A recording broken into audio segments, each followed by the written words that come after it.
Фатих Әмирхан. Урталыкта. Укый Илдар Кыямов. Татар яшьләре тормышыннан. Роман. Беренче бүлек.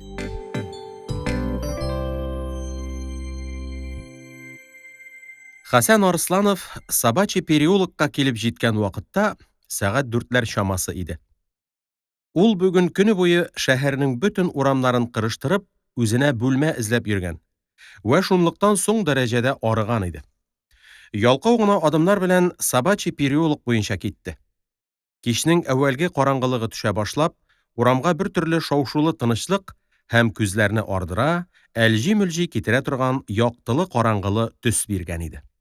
Хәсән язу ябыштырылган бер капканың алдына килеп туктады да, озын чагына буен бөтенләй турайтып, шактый югары ябыштырылган язуны укырга тотынды. Язуда бүлмә бирелә дип игълан ителгән иде. Хәсән бүлмәне кирип карау белән карамау арасында бераз әйле-шәйле торганнан соң, ярым ачык тора торган кичкенә капка аркылы ишек алдына күз төшерде дә, аның тар вә былчырак икәнен күргәч, мондый ишек алдында яхшы бүлмә биреләме соң? Берәр убырлы карчык үзенең шакшы пычмагын бирмәкчедер, дип үз-үзенә сөйләнеп, китәсе юлына таба әйләнде һәм баскан урыныннан кузгалмыйча гына пальтосының төймәләнеп калган югарыгы ике төймәсен ычкындырды вә кесәсеннән папирос чыгарып яндырды да юлына китте. Арыганлыктан аңар өстендәге җиңел көзге пальтосы, аякларындагы җиңел генә юка резиновый галошлары, хәтта башындагы киң читле кара эшләпәсе һәммәсе кинәт авыраеп киткәннәр, кияр өчен уңайсызланганнар шикелле тоелалар иде. Бераз киткәч, ул урамның икенче ягында капкасына кәгазь ябыштырылган бер йорт күрде дә тукталды. Һәм кулындагы таягы белән аяк астындагы чүбекләнгән карны казый-казый, шул якка чыгу-чыкмау мәсьәләсен уйламакчы булып торды. Ләкин башына шул турыда бер уй да килмәде. Фәкать арыган аяклар гына ул якка чыгуга каршы тордылар. Хәсән нәкъ шул чакта гына үзен узып киткән ике кызның артларыннан ияреп китте. Хәтта алардан калышмас өчен адымнарында үзе теләгәннән артыграк җәһәтләтте. Шулай итеп барган чакта, аның күзенә тагын бер язулы капка чалынды. Ул тагы туктады, язуны карана башлады. Биреләдер бүлмә, квартира номер 5. Хәсән ишек алдына керде. Тарырак кына озын һәм чиста бу ишек алдының түрендәге боз тавында бер төркем кызлар һәм егетләр шаулашып тау шуалар иде. Көн шактый караңгыланып өлгергәнлектән, 5 номер квартираны табар өчен Хәсәнгә бер ишектән икенче ишек төбенә күчеп, мәшәкатьле каранып йөрергә туры килә иде. Моның шул хәлен игътибарга алып булырга кирәк, хәзер генә таудан шуып төшкән 10-15ләр чамасындагы юанрак кына бер кыз чанасыннан төшә-төшә. Сезгә 5нче квартира кирәкмәллә? Дип сорады да, Хәсәннең әйе дигән җавабына каршы бер ишекне күрсәтте. Хәсән эшләпәсен алып, кызга рәхмәт укыды да, үзе берничә секунд баскан урынында калып, бу резиновый туп шикелле кабарынып тора торган кызның таза адымнар белән чанасын тартып йөгереп китешен карап торды. Аннан соң ул күрсәткән ишекне барып какты да, ишек ачарга төшкән әбигә үзенең бүлмә карарга килгәнлеген сөйләде һәм әбинең чакыруы белән аның артыннан менеп китте. Тарырак кына басмалы, тар гына, чиста гына баскычтан менеп, алар бер фатирга керделәр. Әле утлар кабызылмаган булганлыктан, өй иче караңгы вә күңелсез иде. Әби тиз-тиз генә ут кабызып, Хәсәнне кыска гына бер коридор аркылы тар бер бүлмәгә алып керде дә, менә шушы бүлмә бирелә туганкай, бик җылы һәм куры була. Бәһа дә кыйммәт түгел, айы 7 сум, дип йомшак кына тавыш белән сүзләренә еш-еш вә кат-кат әйтеп сөйләнеп китте. Бүлмәнең бер башында тәрәзә, икенче башында кухня миченең аркасы күренеп тора. Тәрәзә алдында бер өстәл, мичтән ерак түгел бер җирдә тар гына бер тимер карават, башка җирләрдә 2 эскәмия басып торалар иде. Хәсән күзләрен бүлмәнең бер башыннан икенче башына кадәр йөртеп чыккалады да, әбидән: "Кичкенә балаларыгыз бик күп түгелме?" дип сорады. Әби бу сорауга әүвәлдән хәзерләнеп торган кеше шикелле, Хәсәннең сүзе бетәр-бетмәс: "Юк, туганкай, кичкенә балаларым бөтенләй юк", дип тиз-тиз һәм кат-кат җавап бирде. Ләкин бу җавап Хәсән беләсе килгән нәрсәне белдерми, Вә шунлыктан аны канәгатьләндерми иде. Ул яңадан: "Алай булса, сез бөтенләй ялгыз икәнсез", дип сорады да әбидән: "Юк, гимназиядә укый торган бер кызым бар", дигән җавап алгач, эченнән генә: "Күптән шуны әйтәләр аны, җен карчык", дип уйлады. Бераз сатулашкач, әби бүлмәне 6 сумга бирергә риза булды. Хәсән дә 2 сум задатка калдырып, иртәгә әйберләре белән килергә вәгъдә итеп, чыгып китте. Ишек алдына чыккач, Хәсән берәр минут тау шуучыларны карап торды да: "Монда күңелле итеп торып булса кирәк", дип уйлады. Һәм үзенең бүлмә өчен задатка калдыруына кәефләнде.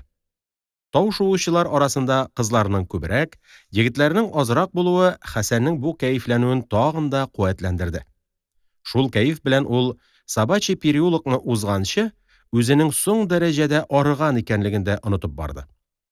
Аннан соң урамның төрле тәэсиратына бирелеп, күчәсе бүлмәсен уйламый башлады. Урам, аның бик аз яктылык бирә торган фонарьлары, як-якларына түнебрәк йөри торган кешеләре, ашыгып әллә кая бара торган атлары, якты тәрәзә алдылары, караңгы капка төпләре, шул караңгы җиргә өелгән, шыпырт кына сөйләшеп тора торган шәлле хатын-кыз төркемнәре һәм рестораннардан килә торган уен тавышлары Хәсәнгә бик чуалчык төш шикелле, йокы белән уяулык арасында күренгән рәтсез, баш әйләндергеч төш шикелле тоела башлады. Яңадан бераз барып, үзе тора торган йортка якынлашкач, Хәсән үзендә җиңелчә генә пошыну сизенде. Хәзерге айы 5 сумлык ияләнеп җиткән бүлмәдән айы 6 сумлык бүлмәгә күчү аңа кирәкмәгән эш шикелле күренде. Җыенып, ташынып йөрү, бигрәк тә хәзерге үзен бик кадерләп тота торган бүлмә хуҗалары белән күрешеп китү мәсьәләләре аны борчый башладылар.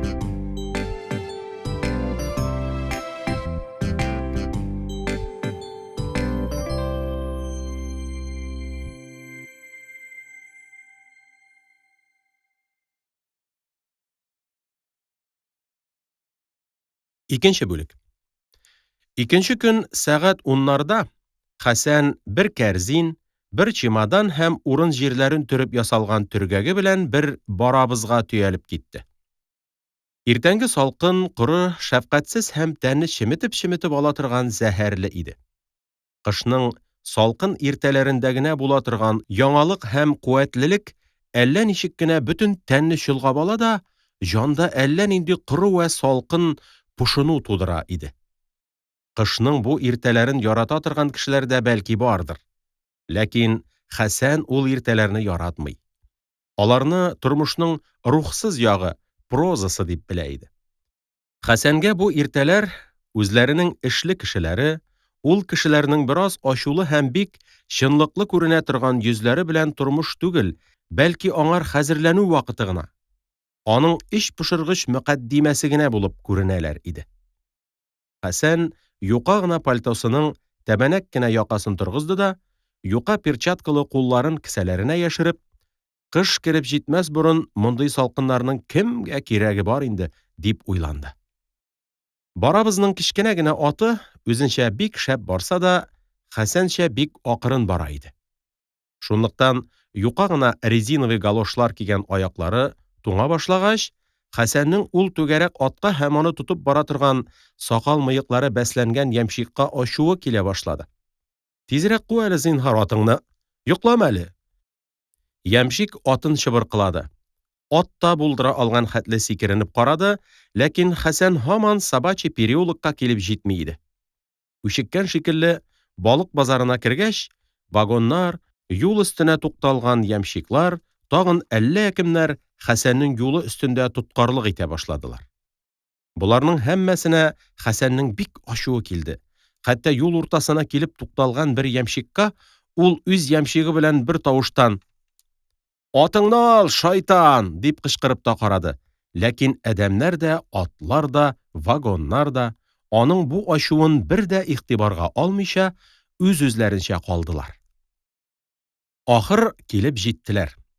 Хәсән тиз генә сикереп төшеп, тыпырчына кесәсеннән портмонесын чыгарды да, ямщикка 15 тиен акча бирде. Ләкин ямщик моңар гына риза булмады. Юк, барин, бу гына җитми. Мин куа-куа атымны яндыра яздым. Аз дигәндә 25 тиен кирәк, дип кулыны сузган хәлдә калды. Бу вакытта дворник чыгып, ямщиктагы әйберләрне күтәрә башлаган иде. Хәсән дворник алдында ямщик белән сатулашып торырга теләмәде дә, «Мә, чәнчел, сатулашмый утырган кешеләрне шулай итәсез инде сез», дип яңадан 10 тиен чыгарып, ямщикның кулына ыргытты. Өйгә керделәр. Дворник әйберләрне Хәсәннең бүлмәсенә кадәр кертеп куеп, аннан 15 тиен чәйлек алып чыгып китте. Хәсән бүлмәгә кергән әбигә суыктан зарлана-зарлана өстен салды да әйберләрен шишә башлады. Хәзер аның бит урталары кызарынып яналар. Аяклары бераз җылына башлап сызлана һәм ачыталар иде. Ул әйберләрен урнаштыра, үз-үзен шелтәләде. Купшы кеше имеш. Өр-яңа киез каталарын тупассынып 30 тиенгә сата. Тупас булсалар да, менә мондый көннәрдә киеп йөрергә ярарлар иде әле. Хәсән үзенең өеннән алып килгән киез каталарын бу кадәр тупас нәрсәләрне барыбер киеп йөреп булмый инде дип уйлап, быел яз башында бер талчыкчыга 30 тиенгә саткан иде. Хәер, үткән кышта ул киез каталар үзендә вакытта да Хәсән аларны киеп йөрмәгән иде. Чөнки алар татарлар гына киеп йөри торган тупас киез каталар иде. Шулай да аякларның хәзерге әчетеп сызланулары аларны вакытлы гына булса да сагындырды. Хәсән иң әүвәл урын җирләрен рәтләп куйды. Тар гына тимер караватның искергән, юка матрасы өстенә ярым каралган җәймәсен япты. Бер башка зурлы кичкенәле, бушрак кына кынларына канва белән «Счастливого пути» дип язылган 2 мендәрен аслы-өсле өйде һәм булар өстенә юлбарыс тиресе кыяфәтендә ясалган җылы одеялын ябып куйды. Бу одеялны ул Казанга килгән елында өеннән алып килгән зур юрганын саткан акча янына 2 сум кушып алган иде. Хәсән каралган җәймәсенең читләрен күренмәслек итеп одеял белән каплады да, караватның читтән күренешен карар өчен 3-4 адым артка чикте. Карават җыйнак һәм матур күренә иде.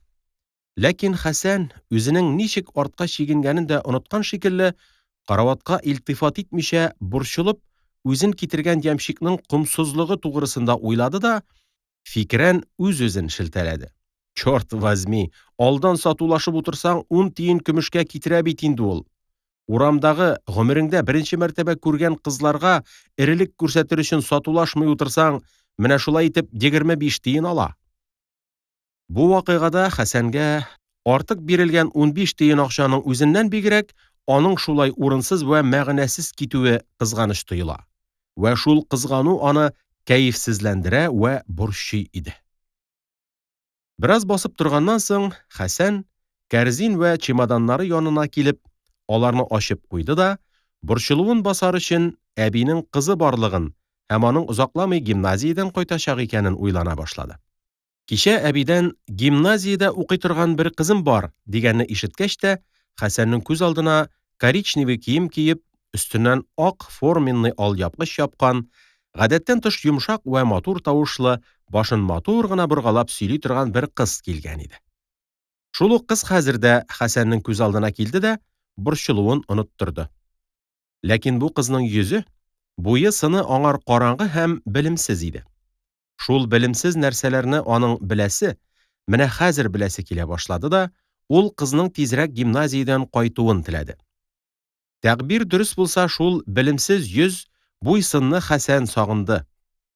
Ләкин сәгать әле яңа 12-гә киткәнгә күрә, ул үзенә яңадан 3-4 сәгать көтәргә тугры килә икәнен белә иде. Хәсән кәрзиненнән Таң йолдызы гәзитәсенә чорналган бер төргәкне алды да, аның ишендәге нәрсәләрен ак искәтер ябылган өстәл өстенә тезә башлады. Бу төргәктә өстәл өсте җиһазлары гына иде. Бу җиһазлар әллә никадәр күп булмасалар да, урынлы урыннарына куелгач, өстәлгә әллә ничек бер тулылык бирделәр. Аның ялангач ак тәненә кием шикелле булып киттеләр. Бер башка Хәсән үзенең дәфтәрләре белән хәзер укый торган китабы Нофне аслы-өсле һәм укыганда китап ябылып китмәсен өчен бастырыла торган чуеннан ясалган көчеген бастырып куйды. Икенче башка начар пыяладан эшләнгән, буялып беткән кара савытын, калайдан ясалган бөкре марҗа итеп эшләнгән тәмәке көле савытын, сәдәф саплы пәкесен һәм 3 каләм сабын тезеп куйды. Бу каләм сапларыннан берсе бик купшы иде. Аның сөяктән ясалган тәне чәчәк сурәтләре белән бизәлгән. Язганда түшәмгә карап торырга тиешле башы өргәч кычкыра торган итеп эшләнгән иде. Өстәлне җыештырып бетергәч, Хәсән стенага рәсемнәр кадап куярга кереште. Бу рәсемнәрнең 3/4-ннән башка һәммәсе ачык хатлардагы рәсемнәр иде. Хәсән иң урта җиргә Маркс сурәте төшерелгән ачык хат, открытка катыргысын кадап куйды. Бу катыргыч төрле җирендә кнопка эзләренең күп булуы һәм сурәтнең дә шактый уңган, искергән һәм чебен эзләре белән былчыранган булуы аның күптән сатып алынган икәнен белгертеп торалар иде. Марксның уң ягына Тургенев менеп утырды. Аның катыргысы әле яңа вә таушалмаган. Кнопка белән дә күп тишелмәгән иде. Марксның сул ягына Хәсән Максим Горький сурәтен кадады. Бу өч рәсемнең аст вә өсләренә Пушкин, Гоголь, Байрон, Шекспир, Лев Толстой, Репин вә башка берничә мөшаһирнең рәсемнәре шагыйрәнә тәртипсезләнеп тезелделәр. Хәсәннең әүвәлге бүлмәсендә бу рәсемнәр арасында Глинканың рәсеме дә тора иде. Ләкин хәзер ул аны үз стенасында күрергә теләмәде. Чөнки күптән түгел генә аны карагрухчы бер рус дип таный башлаган иде. Хәер, бу рәсемне алганда да Хәсән кирәксенгәнлектән алмаган, бәлки ачык хатлар белән сәүдә итә торган матур күзле яһүди кызының сүзен җиргә салмас өчен генә алган иде. Мөшаһир рәсемнәре астына Хәсән матур күренеш яки матур хатын-кыз рәсемнәре төшерелгән ачык хатларны тезде. Бу соңгы рәсемнәр арасында берничә мәшһүр артистка сурәтләре дә бар иде. Хәсән бу артисткаларның күбесенең уйнаганнарын да күрмәгән, җырлаганнарын да ишетмәгән булса да, шөһрәтле вә матурлыклары өчен рәсемнәрен сатып алган иде. Бу нәрсәләр тезелеп беткәч, Хәсән кәрзиненнән шактый зур кулдагы бер фотографический карточканы алды да, өстәл өстенә куеп, аны карап уйланып тора башлады. Бу карточкада 4 иптәше белән Хәсән үзе төшерелгән иде. Мондагы үз рәсемен ул бик ярата. Иң яхшы чыккан 2 рәсемнән берсе саны иде. Вә бу рәсем анда әллә нинди бер кәеф белән катыш үз-үзеннән ризалык тойгысы уята иде. Шуңар күрә ул әүвәлге бүлмәсендә бу карточканы теге рәсемнәр белән бергә стенаның иң күренә торган бер җиренә элеп тоткан иде. Хәсәннең бу карточкадагы 4 иптәшеннән икесе бөтенләй европейский киемдә төшкән булсалар да, калган икесе кәләпүш киеп төшкәннәр иде. Хәтта бу соңгыларының берсенең тужуркасы да татар приказчиклары кия торган озын тужурка иде. Менә шушы 2 кәләпүш татарча тегелгән бер тужурка Хәсәнгә бик урынсыз күренәләр иде. Шуңар күрә ул хәзер бу карточканы стенага элү белән элмәү арасында әйле-шәйле калды да, бераз уйлап торгач, элмәскә булды. Бүлмәгә кергәч тә татарчаны күренеп торса килешми. Бу эшләрне бетергәч, Хәсән яңа гына баш күрсәткән сакалын кырып, мыекларын төзәтеп җибәрде дә, өстендәге кара төстәге күлмәген салып, ак яка куйды һәм галстук бәйләде. Бик ак яка аның озын чарак кына муенына бик килешә, хәтта аның өстендәге гадәтчә пиджагын да әллә ничек матурлатып, артыграк йогышлыландырып җибәрә иде. Хәсән киенеп бетергәч, галстугын төзәтер өчен көзге алдына килеп утырды. Галстук күп вакыттагыча бераз кәкрерәк тора иде. Хәсән аны рәтләп куйгач та, көзге алдыннан китмәде. Үзенең йөзен каранып торды. Җиңелчә генә бөдрәләнеп, күперенеп тора торган озын коңгыр чәч, шул ук төстәге кыскарак куе мыек һәм нечкәрәк кенә матур йомылып торган кызгылт иреннәр көзгедән күренгән нәрсәләрнең иң матурлары иде. Хәсән көзгедән иң әүвәл үзенең шул әгъзаларын карады да, чәчләрен бармаклары белән тагын да бераз кабартып һәм тузгытып җибәрде. Мыегының очларын бераз бөтереп куйды. Йөзендәге башка әгъзаларын ул үзе ямсезгә саный һәм көзгедә аларны күрмәскә тырыша иде. Ләкин ул әгъзалар үчеккән шикелле Хәсәннең күзенә төртеп керәләр дә, аны кәефсезләндерәләр иде. Бу юлы да шулай булды. Караңгы яшькелт күз алмалары, тәртипсез үскән урталары ачык киңчә кашлар, өстендә бер-ике дәнә шадрасы беленеп тора торган борын, сөйләшкәндә вә көлгәндә ямьсез күренә торган саргылт тешләр Хәсәнгә тырышып күренделәр дә, аның кәефен боздылар. Хәсән үзенең йөзендәге шул гаепләр тугрысында бер вакытта да бирелеп уйламый. Ләкин еш-еш, кыска гына бер вакытка шулар өчен борчылып ала иде. Ул борчылу вакытлары никадәр кыска вә никадәр тавыш-тынсыз, ах-вахсыз, зур хафасыз үтә торган булсалар да, Хәсәннең бөтен тереклегенә үзләренең тамгаларын калдыралар. Һәм белемсез рәвештә бер-берсе белән ялганалар да, бөтен тормышының буеннан буена сузылып, Хәсәнгә тулы тереклек итәргә ихтыяр бирмиләр иде. Әбинең чәй хәзерләргә керүе Хәсәнне көзге алдыннан торгызды. Ул урыныннан торышлый, яңадан бер кат көзгегә күз төшерде дә, чәчләрен тагы бер кат бармаклары белән кабартты һәм мыек очларын бөтереп, югарыга каратып куйды. Кәефсезлек онытылды. Бу саф кына, тулы гына, яшь кенә, сау гына, түгәрәгрәк йөз өстендәге матур чәчләр, матур иреннәр, матур мыек, күзләренең яшеллеген, кашларының ямьсезлеген, борынның бер-ике дәнә шадарасын йолдыралар, ярлыкаталар, хәтта юкка чыгаралар шикелле булды. Әби чәй кирәкләрен хәзерләп бетереп, самовар китереп куйгач, Хәсәннән үз исемен һәм атасының исеме ничек икәнен сорашты. Хәсән үзенең татар икәнен вә шуңар күрә чын исем белән атау әбигә уңгайсыз булачак икәнен сөйләп, үзен Евгений Петрович дип йөрергә кушты. Бу яңа исем Хәсәннең үзе өчен сайлап алган исеме түгел иде. Моны аңар Казанга килгәч иң әүвәл белешкән марҗа кызы Маруся таккан иде. Кем белә?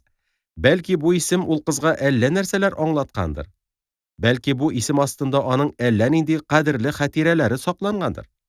Хәсәннең үзенең йөрәгенә дә, үткән гомеренең хатирәләренә дә бөтенләй ят булган бу исем, бәлки Марусяга бик якын, бик үз исемнәрнең берсе булгандыр.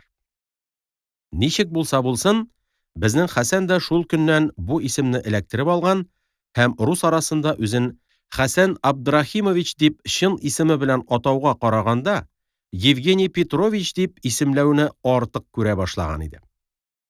Әби Хәсәннең татар булып чыгуына аптырамады да, артык гаҗәпләнмәде дә. Бары, хәзер инде сезнең карындәшләр мөселманнарны да танып булмый башлады, туганкай. Әүвәл заманда мөселман кеше киеме белән хәзер таныла иде. Быел җәй бу бүлмәдә бер учитель торып китте. Ул да сезнекеләрдән иде. Ул да шулай бөтенләй русча киенеп йөри иде. Бек яхшы егет иде. Кайсы бер православный алай яхшы була алмас, дип үзенчә Хәсәнгә яхшы күренерлек берничә сүз әйтте дә, бераз бөкрәебрәк, таза гына кыптырданып чыгып китте. Хәсән каршыдагы кибеткә чыгып, бер кадак күмәч, 2 тиенлек сөт алып керде дә, чәй эчәргә утырды. Бүген иртә белән ул чәй эчмәгән иде. Шунлыктан аңар бу бүлмәсендәге әүвәлге чәе аерым тәмле, аерым яхшы тоелды. Ләкин күрше бүлмәдәге сәгатьнең бер суккан тавышы аны чәен тиз-тиз эчеп бетерергә мәҗбүр итте. Кичә көне буе бүлмә эзләп, бүген җыенып ташынып, менә инде икенче көн Хәсән дәресләрен хәзерли алмаган иде. Күрше бүлмәдәге сәгатьнең караңкы гына тавышы белән берне сугуы Хәсәнне шул дәресләре өчен тәшвишкә төшерде. Ул ашыгып һәм пошынып кына чәй яныннан торды да, китапларын алыр өчен кәрзине янына килде. Дәрес китаплары башка китаплар белән аралаш салынган булганлыктан, аларны алыр өчен Хәсәнгә кәрзиндәге бөтен китапларны тузгытырга кирәк булды. Хәсән бу китаплар арасыннан русча язылган Җәбр, Һәндәсә, Җәгърафия, Тарихы гомуми, Кыруны җәдидә, Яңа рус әдәбияты тарихы, рус нәхүе, латинча сарыф, французча кыйраәт китапларын алды да, өстәле янына килде. Һәм буларны берәм-берәм төрле җирләреннән ачкалап карады.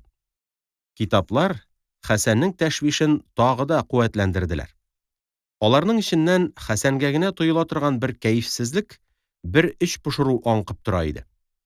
Бу китапларның ичендәге дәрес итеп алып та бер дә укылмый калган яки бик начар укылып, беленми калган җирләр, тәндәге чуаннар шикелле Хәсәннең тынычлыгын буздылар да, ул шул тынычсызлыктан сыкранып, китапларның берсеннән дәрес урынын укый башлады.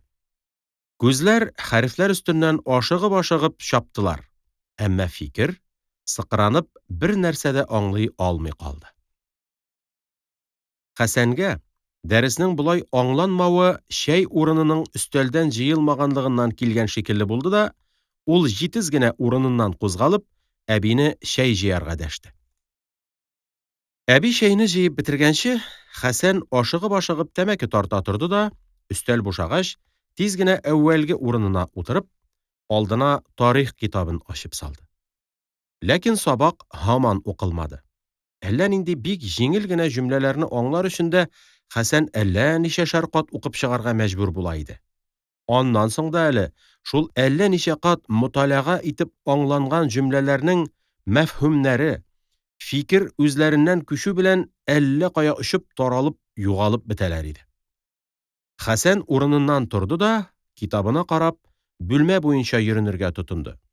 Ул да булмады, тагы утырды. Тагы торып йөренде, тагы утырды, ләкин файда чыкмады. Уильям Питтлар, Георг III, Франклин һәм Георг Вашингтоннар бер-берсенә сарылышып, чуалышып беттеләр.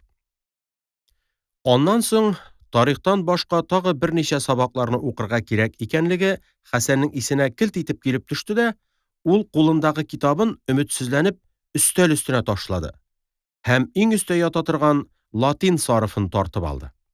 Үч иткән шикелле, бу көнге сабак урынында әллә никадәр кагыйдәдән мөстәсна нәрсәләр ярылып яталар иде.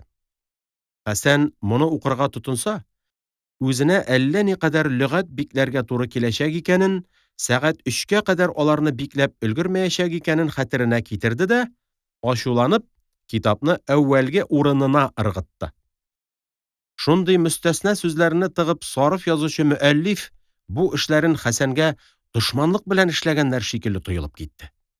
Хәсән караватына килеп чалкан ятты да, бик акрынлап тәмәке тартырга тотынды. Ятып тору аның ачуын басты һәм күңелен бераз тынычландырды да, ул яңадан өстәл янына килеп, мөмкин кадәр ашыкмаска, мөмкин кадәр тыныч булырга тырышып, Әл-Җәбр китабын кулына алды. Әл-Җәбрдән әле ул бары зарбка, ягъни тапкырлауга кадәр генә укыган иде. Бу көнге дәрестә аңар зарб ителгән гайры мөтәнаһи, ягъни билгеле булмаган А, Б һәм Ц-ларны чишеп ташларга, матур шома итеп айырып куярга кирәк иде. Хәсән әүвәл фикеренең бөтен куәтен җыярга тырышып, китаптагы кагыйдәләрне карап чыкты. Аннан соң аларның бөтенләй үк аңланып җитмәвенә дә карамыйча, задачник алып эшкә кереште. Задачаларның баштагыраклары тиз эшләнсәләр дә, бара торгач авырайдылар. Озак чыкмый азаплана башладылар. Шундый задачаларның берсендә тукталгач, Хәсән бер вакыт яңадан караватына барып ятып тәмәке тарта башлады. Ләкин тәмәкенең бу юлда авызны бик тәмсезләткәнен, бугазны киптереп, ябыштырып, кәефсезләндергәнен тойгач, ул аны тартып бетермәде. Сүнеп бетмәгән килеш идәнгә ыргытты да, өстәле янына килде һәм яңадан задачаларга тотынды. Аларның кайсылары чыктылар, кайсылары чыкмадылар. Чыкмаганнары артыннан Хәсән узак утырмыйча ташлап китә башлады. Шулай итеп утырганда бер вакыт теге як сәгатенең 2 сукканы ишетелде. Санаулы гомернең бер кисәгенең һич кайтмаска узып киткәнен күрсәтә торган бу тавыш Хәсәннең тынычлыгын тагын бозды. Ул эшләнеп бетмәгән бер задачасын ташлап, алдындагы китапның 2нче битен ачып карады. Анда әле эшләнергә тиешле әллә никадәр задачалар бар иде. Ул кәефсезләнеп китапны кулыннан ташлады да, бер кат бүлмәсенең буена йөренеп килде. Бу арада аның башында кичкенә генә бер план эшләнеп алды. Ул задачаларны шул көе калдырып, хәзер рус нәхве укып алырга, аннан соң тарихны тагын бер кат күздән үткәреп чыгарга да, шулар белән учителенә китәргә карар бирде. Бу карар аны шактый тынычландырды. Ничек тә 3 төрле нәрсә хәзерләп сабакка бару була. Хәсәннең тәртипсез, буталчык гарәп нәхүенә өйрәнгән башы башка вакытта рус нәхүен мәшәкатьсез ала иде. Ләкин бу юлы алай булмады. Җанындагы әллә кая ашыгу-ашкыну аңар кирәгенчә аңларга ирек бирмәде. Нәхүне ничек кирәк алай бер-ике кат укып чыккач, ул яңадан тарихка тотынган гына иде, кемнеңдер ишектән кереп, хозяйка белән шыпырт кына сөйләшкән тавышын ишетте. Бу тавыш Хәсәннең укуын бүлдерергә җитә калды. Ул китабын ачык килеш калдырып, үз бүлмәсенең ишеге алдына килде дә, коридорны карады. Коридорда бер кеше дә юк иде. Сөйләшкән тавыш кухняда иде. Хәсән бүлмә буенча йөренеп, теге кешенең коридор аркылы үткәнен көтәргә тотынды. Ул аны хозяйканың кызы булырга кирәк дип уйлый иде. Бераздан кухнядагы кеше коридор аркылы үтеп өйдән үк чыгып китте. Хәсәнгә аның йөзе күренмәде, бары тупас җилкәсен каплаган, кирләнгән, шашакланган шәл арты гына күренеп калды. Хәсән бу алдануыннан кәефсезләнеп, «Тфу, чёрт возьми» дип төкеренде дә, укырга тотынмакчы булып өстәле янына килде. Ләкин монда килгәч, аның укыйсы бер дә килми башлады. Әллә ничек бик озак укылып, бик арылган, бик ял итәсе килгән шикелле иде. Сүз башына җитәргә калган 6-7 юл нәрсәне ул аяк өстендә килеш кенә күздән үткәрде. Килеп туктаган урынына карандаш белән бер галәмәт ясады да, караватына барып ятты. Һәм фикере белән хозяйка кызының гимназиядән кайтканын көтәргә тотынды. 1, 2, 3, 5 минут үтте. Кызый һаман кайтмады. Минутлар бик акрынлап, эч поштырып үтәләр иде. Хәсәннең ул белеш түгел, таныш түгел, нинди икәне мәгълүм түгел кызга кәефе китә башлады. Яңадан берәр минут үтте. Хәсәннең көтеп ята торган колакларына кемнеңдер өй алдына менеп килгән тавышы ишетелгән шикелле булды. Хәсән өй ишеге ачылган тавышны көтә башлады. 1 минут үтте, ишек һаман ачылмады. Ачылмаганы өчен ишеккә, кайтмаган өчен кызга ачу итеп, ул стенага таба әйләнеп ятты. Минутлар тагын үттеләр. Кыз һаман кайтмады. Хәсән кыздан ачу алган шикеллерәк итеп, караватыннан сикереп торды да, иченнән генә «Кайтмаса, хәерле булсын сана. Аны көтеп Воскресенскийга соңга калып торып булмас инде. Ул да шундук шляцца итә торгандыр әле» дип уйланып, китапларын төрергә һәм өстен киенергә тотынды. Кызга үпкәле булуына карамыйчан, ул әле аны китапларын төргәндә дә, өстен киенгәндә дә көтте. Ләкин кызы һаман кайтмады. Хәсән пальтосын, зур читле кара эшләпәсен киде, көзгегә карап мыекларын төзәтеп, чәчләрен бармаклары белән күперендерде дә, китаплар төргәген күтәреп, ашыгыбрак чыгып китте.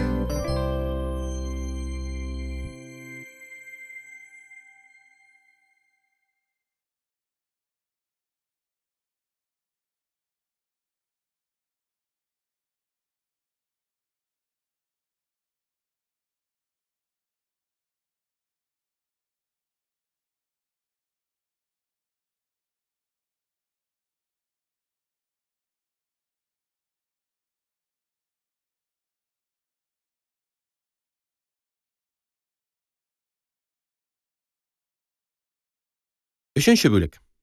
Сәгать 3 тулып җитмәгән иде әле. Хәсән Воскресенский урамга барып керде. Урамның уң як тротуарында гаҗәеп бер тыгызлык, гаҗәеп бер галәбәлек иде. Гимназиядән тарала торган кызлар, университеттан чыккан студентлар, тагы әллә нинди мәктәпләрнең шәкертләре очсыз-кырыйсыз тезмәгә тезелеп, салмак кына адымнар белән шау-гөр килеп агылалар иде. Аларның шул шау-шулы сәяхәтләрен тамаша итәргә яки мәшәкатьле укуларына мөшәрәкәт итмичә генә, кызыклы сәяхәтләренә генә мөшәрәкәт итәргә ярата торган бер кадәр егет вә кызлар да шунда ук тулганалар иде. Хәсән дә буларга кушылып китте дә, каршыга килә торган тезмәдәге кызларны карап-карап, салмак кына алга атлады. Һәр көнне шушы вакытта бу урамга килә-килә, мондагы кызларның матурракларының йөзләрен, буйларын күңелдән белеп бетергәнлектән, ул бу кызларны бераз гына үзенең белешләре, азрак кына дустлары, азрак кына үзенә якынрак кешеләр шикелле итеп күрә иде. Хәтта берәм-берәм тотканда, ул бу кызларның берсенә дә гашыйк булмаса да, шушы чәчәкләрдән бәйләнгән букетка бер дә шиксез гашыйк та иде. Әнә апалы-сеңелле ике Яһүдә. Сеңелесе матур күзле, матур йөзле, бик матур чәчле, бик яшь кенә кыз. Апасының да чәчләре бик матур, ләкин борыны белән авызы ямьсез. Хәсән буларны һәр көнне шушы вакытта шушы урамда күрә һәм кичкенәсенә бик текмекләп карап китә. Ләкин ул кыз моңар бер генә мәртәбә иттифакый гына ис китмичә генә күзен төшерә дә тиз генә ала. Менә зур чим кара күзле бер гимназистка. Аның билдән бик аз гына түбән төшкән тунының аст ягыннан ап-ак алъяпкычы күренеп бара. Ул култык астына китапларын кыстырып, башын бик аз гына уң яккарак салып, җәһәт-җәһәт алдагы кешеләрне узып-узып китә. Аның матур күзләре бүген дә һәр көндәгечә әллә ничек моңлы һәм гыйффәтле карыйлар. Хәсән ул күзләргә зур бер мәхәббәт, зур бер тәгъзим белән карый. Әнә бер татар шәкерте. Ул билсез бишмәтне бик шома итеп кигән дә, ике кулын ике кесәсенә тыгып җибәргән. Кара күл бүрекне каш өстенәрәк кыңгыр салган. Чигә сакалларын җибәреп, ияген кырган. Бик хирис белән кызлар карап бара. Хәсән бу шәкертне Ходаның биргән һәр көнендә күрә. Аның кара күзләренең әллә ничек йылтырап торганлыгын да аерым-ачык сизә. Әнә тагы бик күп кызлар. Аларның кайсыларының буйлары бик матур, кайсыларының кыйланышлары бик мәхәббәтле, кайсыларының сөйләшү рәвешләре, көлүләре, тавышлары сөйкемле, кайсыларының борыннары белән кашлары матур, кайсы берләренең иреннәре вә ул иреннәренең үбешергә теләгән төсле назлы торышлары сөйкемле. Хәсән бу матурлык, бу сөйкемлелек эчендә үз-үзен бөтенләй онытып, исергән сымак йөренергә тотынды. Аз гына бер вакытка булса да, ул үзенең тормышының эч пошыргыч якларыннан аерылды. Хәтта аларны онытты да, күзләре алдындагы матурлык белән генә гомер сөрә башлады. Ул һәр көннең шушы вакытында шул тойгыны, шул исереклекне, шул матурлык белән генә сулу алып, тормышның башка якларыннан бөтенләйгә аерылып торуны эзләп, бу җиргә килә иде.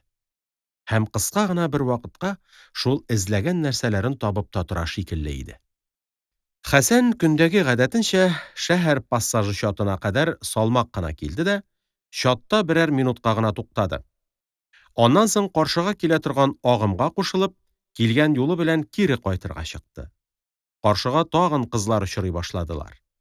Ниндидер бер кыздан аңкып калган бик куәтле ислемай исе, тәмәке һәм сигара төтеннәренә кушылып, кар исенә буталып Хәсәннең борынына керде дә, аны тагы да исертә төште.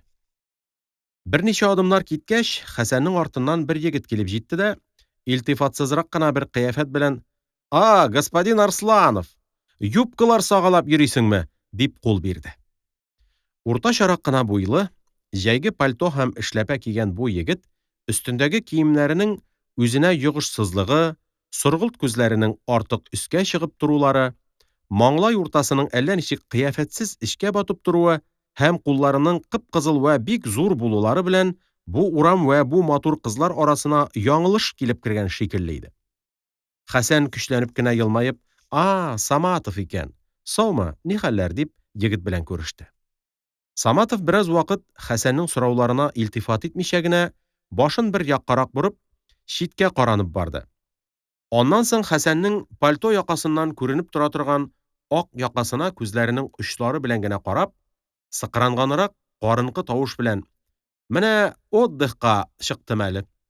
Самообразование белән занимаюсь", диде дә, танавыннан тыңкышрак кына "кх" дигән тавыш чыгарды һәм үзенең һаман укып кына ята икәнлеген, рус мөхәррирләренең һәммәсен укып чыкканлыгын, тарих, һәйәт, икътисад фәннәре белән бик яратып шөгыльләнгәнлеген сөйләргә тотынды. Сүз арасында туры китереп Крыловның басняларыннан берничәсенең башын укып китте. Әллә ничә китап исемнәре кыстырды, Маркс, Энгельс, Бебель һәм Тан исемнәрен зикер итте. Саматовның бик кыска сөйләнерлек нәрсәләрне дә бик озайтып, бик бутап сөйләве, сүз саен әллә нинди китап исемнәре, кеше исемнәре кыстыруы, һәр кемне туйдырып бетергән басняларны укый-укый үз сүзләрен куәтләве, шундый берәр нәрсә укып киткәч, алдындагы кешегә җиңгән сымак карап торуы, борыныннан бик еш «кыңк» дигән тавыш чыгаруы һәммәсе бергә җыелып, Хәсәнне бөтенләй туйдырдылар да, ул сүзне икенчегә бору өчен: «Шәриф әфәнденең шигырьләр мәҗмугасы чыккан, укыдыңмы? Яраттыңмы?» дип сорады. Саматов яңадан илтифатсыз гына Хәсәннең ак якасына күз салды һәм танавыннан «кыңк» дигән тавышын чыгарды да: «Шигырь на татарском языке быть не может», диде. Хәсән аннан дәлил сорады.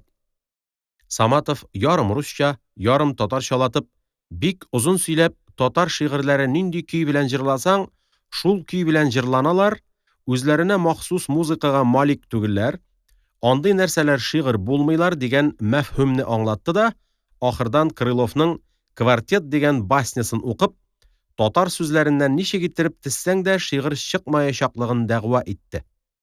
Хәсән моңар каршы: «Татарның үзеннән композиторлар чыкса, татар шигырьләренең дә үз музыкалары булыр. Пушкин шигырьләренең дә күбесе үз вакытында музыкага салынмаганнар ич», дип караса да, Саматовны сүзеннән кайтара алмады. Хәсән белән Саматов инде пассаж белән чиркәү арасын 3нче кат әйләнәләр иде. Аларның мөназарәләренең иң куәтле чагында гына гимназиядән ахыргы класс кызлары төркем-төркем чыга башладылар да, Хәсән иптәшенең сүзләренә колак салмыйча, яхшылабрак каранып бара башлады. Ара-тирә аның колагына Саматовның «кыңк» дигән танау тавышы, бер вакыт «Квартет» баснясының бер кисәге ишетелеп киттеләр. Пассаж чатына килеп җиткәч, Саматов кызарынган һәм өшегән тупас кулын Хәсәнгә сузды да: «Мин шуннан китәм. Бер товарищтан книгалар алып кайтасым бар. Кыңк. Ну, я тебе советую заниматься самообразованием. Политическая экономия күбрәк укысың. Кыңк», дип Ширек күл чатына борылып төшеп китте. Соңгы сүзләрен әйткәндә, Саматовның тавышы әллә ничек мактанчык булып чыкты. Бу мактанчыклыкта Хәсән үзен кимсетү шикелле бер нәрсә сизеп кәефсезләнде дә, Саматовның артыннан ачулырак күз белән карап калды. Аннан соң чаттагы сәгатьләр магазины тәрәзә төбендәге сәгатьнең 4нче ярты булганын күреп, килгән юлы белән җәһәтләбрәк кире китте. Хәзер инде йөрүче халык шактый сирәгәйгән иде. Хәсән берникадәр кешеләрне, берникадәр кызларны да узып китте дә, ике кыз артына адымнарын ияртте. Бу кызларның берсенең озын, коңгыр чәч толымы баш селкенгән уңгайга бик матур селкенеп бара иде. Хәсән чиркәү чатына килеп җиткәнче, шул матур толымның матур селкенүен карап килде дә, шул чаттан борылып, Лобачевский урам белән китте. Бу урам тын иде. Кызлар да күренмәделәр. Бераз баргач, Хәсәннең күзләре Воскресенскийда күренгән матур кызларны юксына башладылар. Тагы бераз баргач, Хәсәнне акрын гына бер өметсезлек каплый башлады. Шул матур кызларның берсенең дә моны сөймәве, аларның берсенә дә моның кирәк түгеллеге, аларның моның барлыгын юклыгын да игътибарга алмаган шикелле илтифатсыз азапланулары Хәсәнне пошындырды, өметсезләндерде, тынычсызландырды. Бу рәхәтсезлек Хәсәндә еш була иде. Кызлар күбрәк булган җирләрдән кайтканда, һәр вакыт дияргә мөмкин, ул шушы тойгы белән җәфалана иде. Мондый вакытларда аңар матур һәм купшы студентлар дөньяның иң бәхетле кешеләре шикелле тоела да, ул аларның хәленә кызыга, хәтта көнләшә башлый иде. Шулай пошынып бара торгач, ул үзенең шәһәр театры янына килеп җиткәнлеген тоймый да калды. Театр янында аны бер егет туктатты. «Әй, Хәсән, тукта әле!» Озын чарак кына нечкә буйлы, бик купшы һәм йогышлы киенгән бу егетнең озын чарак кына, ябык, сакал-мыексыз йөзендә ике матур кара күзләрдән башка бер нәрсә дә күзгә бәрелеп тормый иде. Егет Хәсән янына килеп җитәр алдыннан бөтен йөзе һәм матур күзләре белән җәһәт кенә елмаеп алды да, ашыгыч кына Хәсәнгә кул бирде һәм: «Хәзер безнең эшләр судка китте. Мин Бәширов Хәбибулладан 50 000 тәңкә сорыйм», дип җәһәт кенә сүз башлады да, Хәсәннән тәсдиq һәм тәхсин итүне көткән шикелле итеп: «Шулай итмини аны, име? Андый буржуйлардан юньлелек белән ала алмыйсың аны, име?» дип сүзен кисте. Хәсән егетнең Бәшировтан нинди акча дәгъвалаганын белә һәм хаклыкны иптәше ягында дип уйлый иде. Исмәгыйльнең, егетнең исеме Исмәгыйль иде, Саиләне карап торуына каршы Хәсән: "Конечно" дип кыска гына җавап бирде дә, җиңелчә генә баш иде. Исмәгыйль, Хәсән җавап биреп бетәр-бетмәс, аның кулындагы китаплар төргәгенә күз төшерде дә, ашыгып кына: "Син әллә урокка барасыңмы?" "Куй әле, Хәсән, барма әле бүген урокка. Минем сиңа сөйләр сүзләрем бар. Әйдә әле, безгә барыйк әле", диде. Хәсән кичә дә сабакка бара алмаганлыгын, бүген бармый калырга ярамаганын сөйли башлаган иде, Исмәгыйль аның сүзен бүлдереп, ашыгып-ашыгып: "Кит әле, назланма әле. Бер урок белән әллә кая бара алмассың. Аның белән генә аттестатка имтихан тота алмассың. Әйдә әле, барыйк әле безгә. Минем кәеф тә бердә юк, эч тә поша, сөйләр сүзләрем дә күп", дип Хәсәнне култыгыннан тотты. Хәсән берәр минут уйлап торганнан соң, яңадан сабагын калдырасы килмәгәнен, болай да бик еш сабактан кала икәнен сөйләргә тотынган иде, Исмәгыйль яңадан аның сүзен бүлдереп, үзләренә барырга кыстый башлады. Шулай итеп, яңадан бераз моназарә кыйлышкач, Хәсән Исмәгыйльләргә барырга риза булды. Урыннарыннан кузгалып киткәч, Исмәгыйль бераз алгарак чыгып, борылып Хәсәнгә карап, бөтен йөзе белән елмаеп: "Бер урок белән студент булмассың әле, име? Чынын әйткәндә, тагын укымаган кешеләр дөньяда лучше торалар әле. Әнә шул Бәширов, неграмотный юләр бер мужик ул.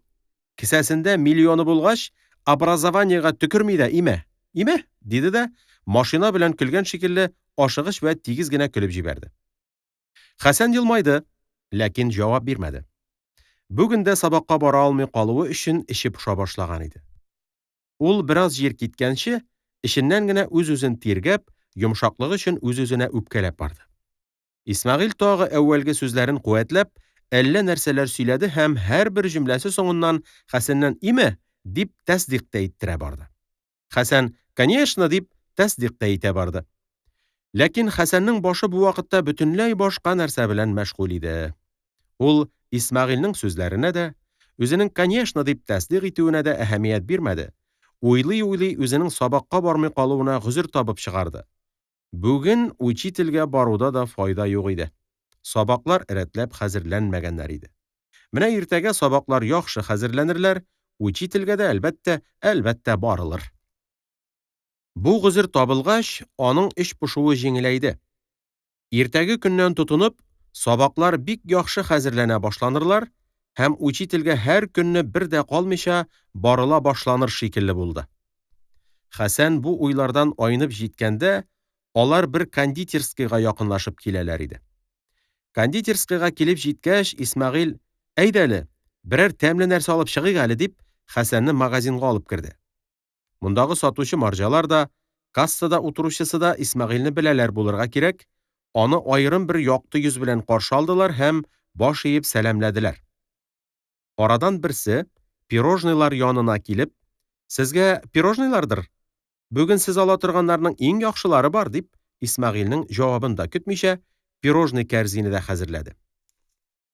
Исмәгыйль пирожныйларның нәүгыларын хосусый исемнәре белән атап-атап, кәрзингә 15-не салдырып алды да, Хәсәнгә карап: "Казанның башка кондитерскийларында һич буларныкы шикелле яхшы пирожныйлар булмый.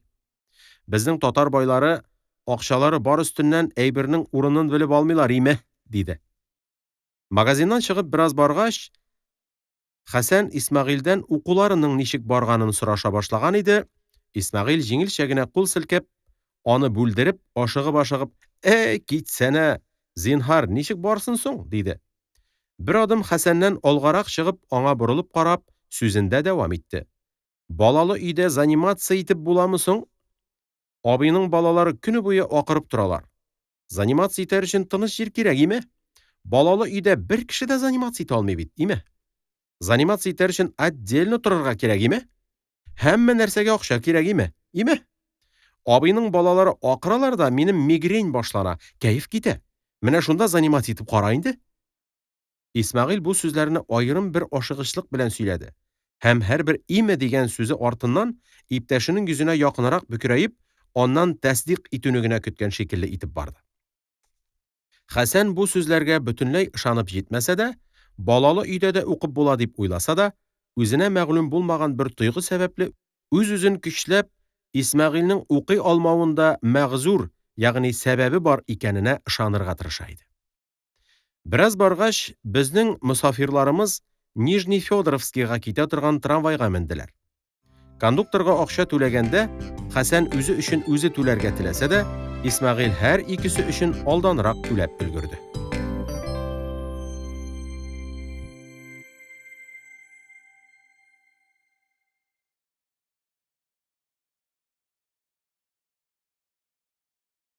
4нче бүлек. Икенче көнне Хәсән йокысыннан сәгать 10 тулганда гына торды. Кичә ул үз квартирына төнге сәгать 2дә генә кайткан иде. Шунлыктан хозяйка аны үз кушуы буенча сәгать 8дә үк уяткан булса да, ул яңадан йоклап китеп, шушы вакытка кадәр уяна алмаган иде. Сәгатьнең 10 икәнен белгәч, ул кәефсезләнеп, пошынып, тиз-тиз генә юынды, тиз-тиз генә чәй эчте дә сабакларына тотынды. Ләкин Хәсәннең теләгенә, пошынуына да карамыйча, сабаклар бүген дә укыла алмадылар. Ул бер вакыт ишектән кемнәрнеңдер кергәнлеген сизсә дә, бер дә игътибар итмичә генә укуында дәвам иткән иде. Ләкин ул кергән кешеләр шаулаша башладылар. Тавышларыннан аларның кызлар булучылыгы аңлашыла башлады. Шуннан соң инде Хәсән дә укуын бүлеп, кызларның сөйләшүләрен, көлешүләрен тыңлап торды.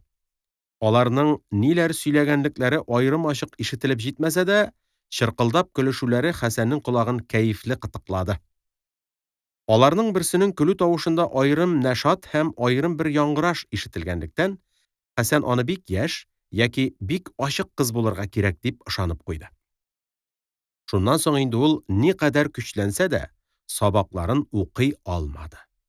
Сабаклар туп-тугры укылмыйлар, фикер алар тугрысында бер нәрсә дә уйламый, күзләр алдыларында ята торган очсыз-кырыйсыз хәрефләрне, сүзләрне, җөмләләрне туп-тугры гына күрмиләр, бөтенләй күрмиләр иде.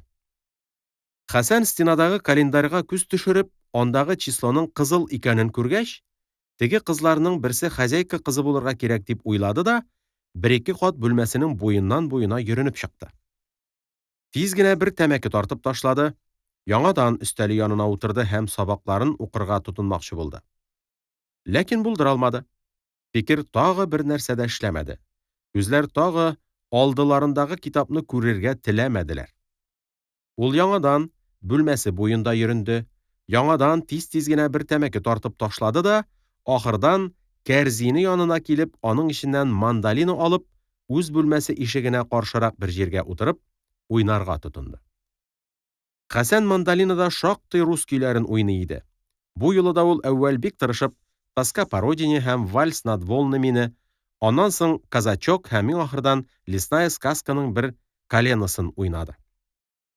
Ләкин никадәр тырышып уйнаса да, ул буларның берсендә яхшы дип әйтерлек итеп уйный алмады. Гомумән дә ул шактый күп көйләр уйный, ләкин шуларның берсендә бөтенләй дөрест һәм чын музыкавый итеп уйный алмый иде. Аның уйнавында бөтенләй дөрест булып җитмәү өстенә тагы әллә нәрсә, каләм белән язып белдереп булмый торган бер нәрсә җитешми. Мандалинаның корыч кыллары аның кул астында төрле көйләр чыгаралар, ләкин аларны әллә ничек кытыршы вә җансыз итеп чыгаралар иде. Бу юлы да Хәсән «Лесная сказка»ның шул үзе уйнаган бер коленосында да яңлышты һәм шул яңлышуын үзе дә сизенеп, тиз генә мандалинасын ташлады да, сабакларын укый башлар өчен өстәле янына килеп утырды. Кызлар ягында сөйләшү, көлешү һаман басылмый иде әле. Хәсән укый алмады. Укымый гына китаплары алдына бераз утырып торгач, ул кинәт кенә урыныннан торды да, кулына куен сәгатен тотып, бүлмәсенең ишеге төбенә килде. Һәм анда берәр секунд кына туктап торганнан соң, яңадан өстәле янына кайтып, көзгегә карап, чәчләрен күпертте, мыек очларын төзәтте дә, тәрәддетле генә адымнар белән кызлар бүлмәсенә чыгып китте. Кызлар залда утыралар иде. Хәсән залга барып кергәч тә, читтәге бер эскәмиядә нәрсәдер бәйләп утыра торган хозяйкага карап, «Әйтегез, рәхим итеп, сезнең сәгатегез тугрымы? Минем сәгатем туктап калган», диде дә, хозяйкадан «Дөрес булырга кирәк» дигән җавап алгач, стена сәгатенә карап, үзенең сәгатен дөресләгән булып азаплана башлады.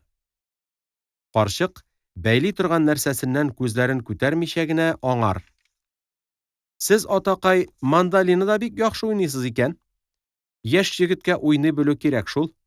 Менә кызлар мактап утыралар әле сезне. Менә мин сезне алар белән белештерим әле.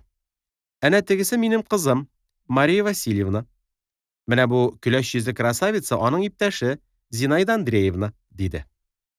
Хәсән уңгайсызрак кына кызларның һәр икесе белән күреште дә, Мария Васильевнаның күрсәтүе буенча шул тирәдәге бер эскәмиягә утырды. Мария уртача гына буйлы, симез дә түгел, арык та түгел гәүдәле, түгәрәккә якынрак тулы гына йөзле, көл төсле чәчле, сары вә аз беленә торган кашлы, бераз җәенкерәк борынлы, елмаерга торган бик матур авызлы, нечкә генә билле, 19-20 яшьләр чамасындагы кыз иде. Аның өстендәге гимназисткаларга махсус форма белән тегелгән простой гына күлмәге һәм алдан бераз күпертебрәк, ләкин тәкәллефсез ясалган прическасы үзенә килешеп торалар иде. Хәсәннең бераз каушанкыраган сымак сүз башлап китә алмый торуын күргәч, Мария үзе сүз башлады. Сез лесная сказканы уйныйсыз икән. Минем иң ярата торган көем ул. Менә Зинаида, аны гитарада бик яхшы уйный.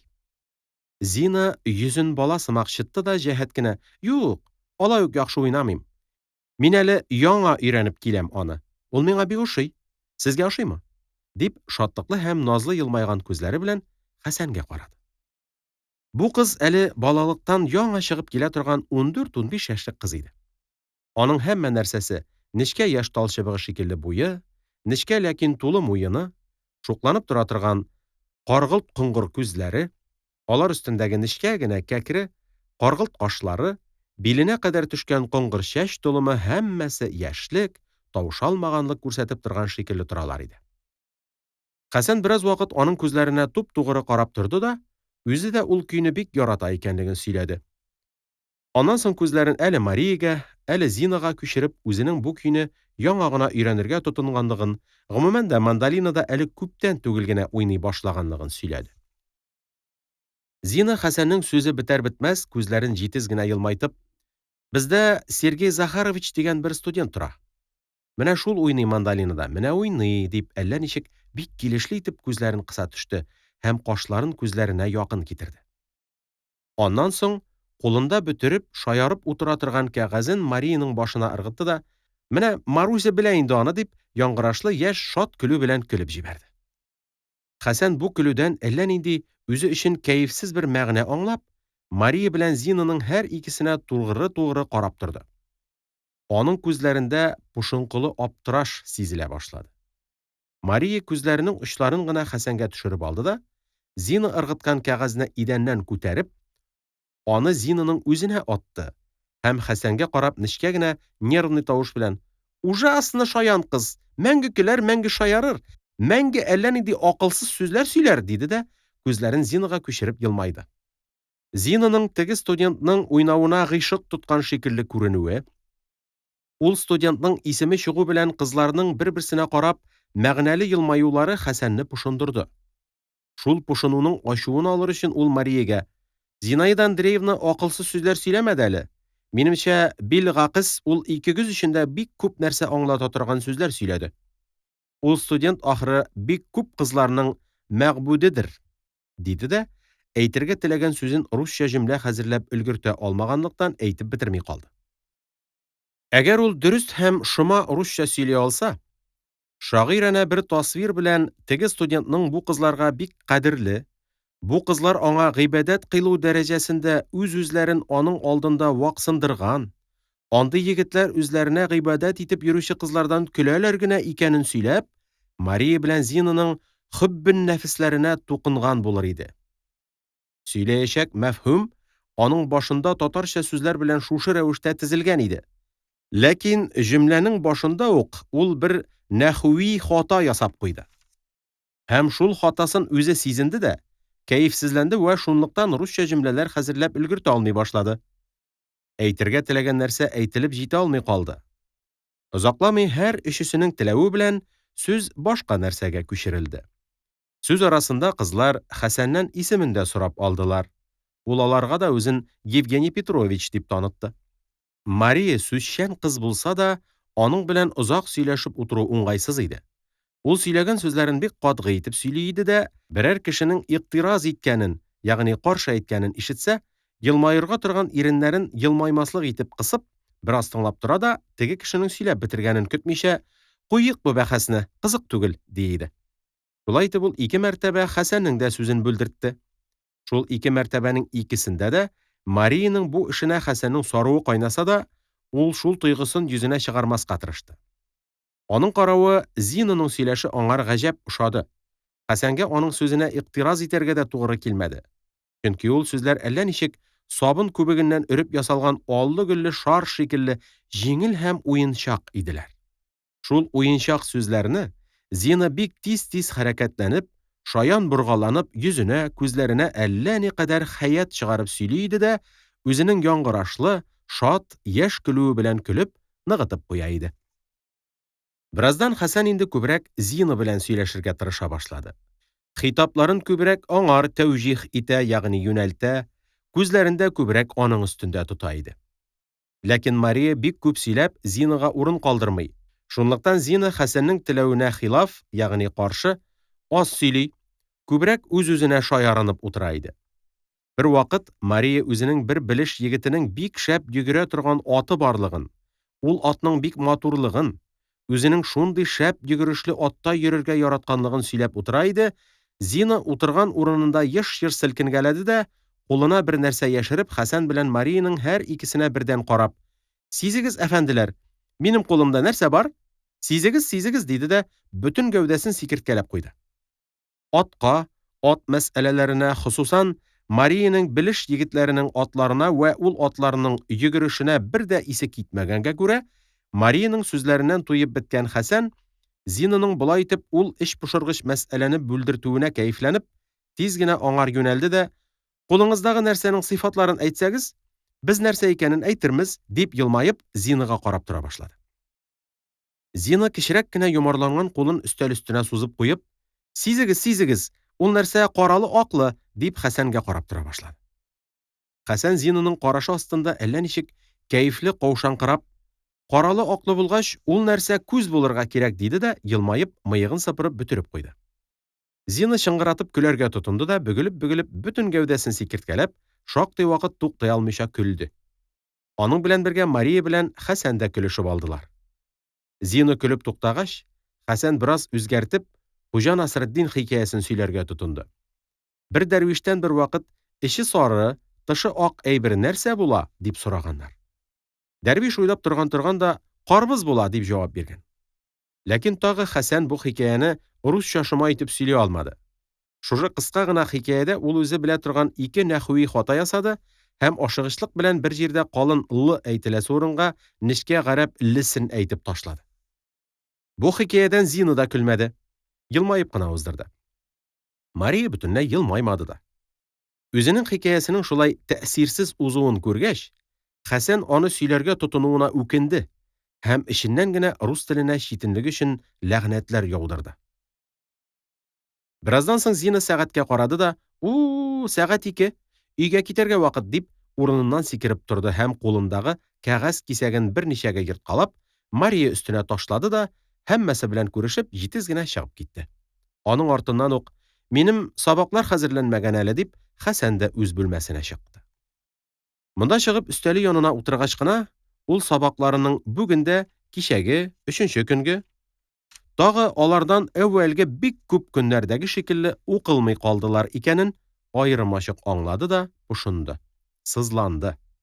Аның җанында әллә нинди бер өметсезлек баш күтәрде. Шул өметсезлекнең авырлыгы астында хәлсезләнгән шикелле ул терсәкләрен өстәл өстенә куеп, алар өстенә башын салындырды да, 5 минутлар шул килеш торды. Аннан соң алдында ачык ята торган китаптан сабак урынын укырга тотынды. Бер яктан эч пушу, бер яктан вакытның тарлыгы аңар рәтләп сабак укырга тагы ирек бирмәделәр. Ул кичә бераз укылып та, бүген тәмам онытылып беткән сабакларын һәм рус әдәбияты тарихыннан 3-4 бит кадәр җирне ашыгып берәр кат укып чыкты да, учителенә барырга киенә башлады. Әле генә укып чыккан нәрсәләре аның башында туманлы һәм буталчык булып торалар иде. Хәтта рус әдәбияты тарихын укылган сабак итеп учителенә тыңлатыргамы, әллә укылмаган сабак хисаплап тыңлатмаскамы кирәк икәнендә дә ул тәрәддеттә, ягъни икеләнүдә иде. Пошынып кына чыгып китте. Ишек алдына чыккач, Хәсән түрдәге өйнең өске кат тәрәзеннән Зинаның карап торганлыгын күрде дә, эшләпәсен алып, аны сәламләде. Кызчык җиңелчә генә баш иеп сәлам кайтарган шикелле итте. Көн җылырак кына кышкы көн. Өстән акрын гына, вәкырле генә, иренеп кенә, сирәк-сирәк кар төшә иде. Хәсән озын чарак кына йомры, таза гәүдәсен турайтты. Эшләпәсен ипләбрәк киде дә, сынын матур тотарга тырышып кына капка янына килде. Һәм борылып, Зина тәрәзәсенә карады да, урамга атлады. Урамда рус бәйрәмнәренә генә махсус бер ыгы-зыгы, бер тыгызлык, исереклек белән катыш бер кайнау иде. Хәсән моңар илтифат итмичә, әүвәл Зина турысында гына, аннан соң Зина белән Марияның һәр икесе турысында уйланып, бүгенге белешләнүенең ничек чыкканлыгы хакында үз-үзенә хисап биреп китте.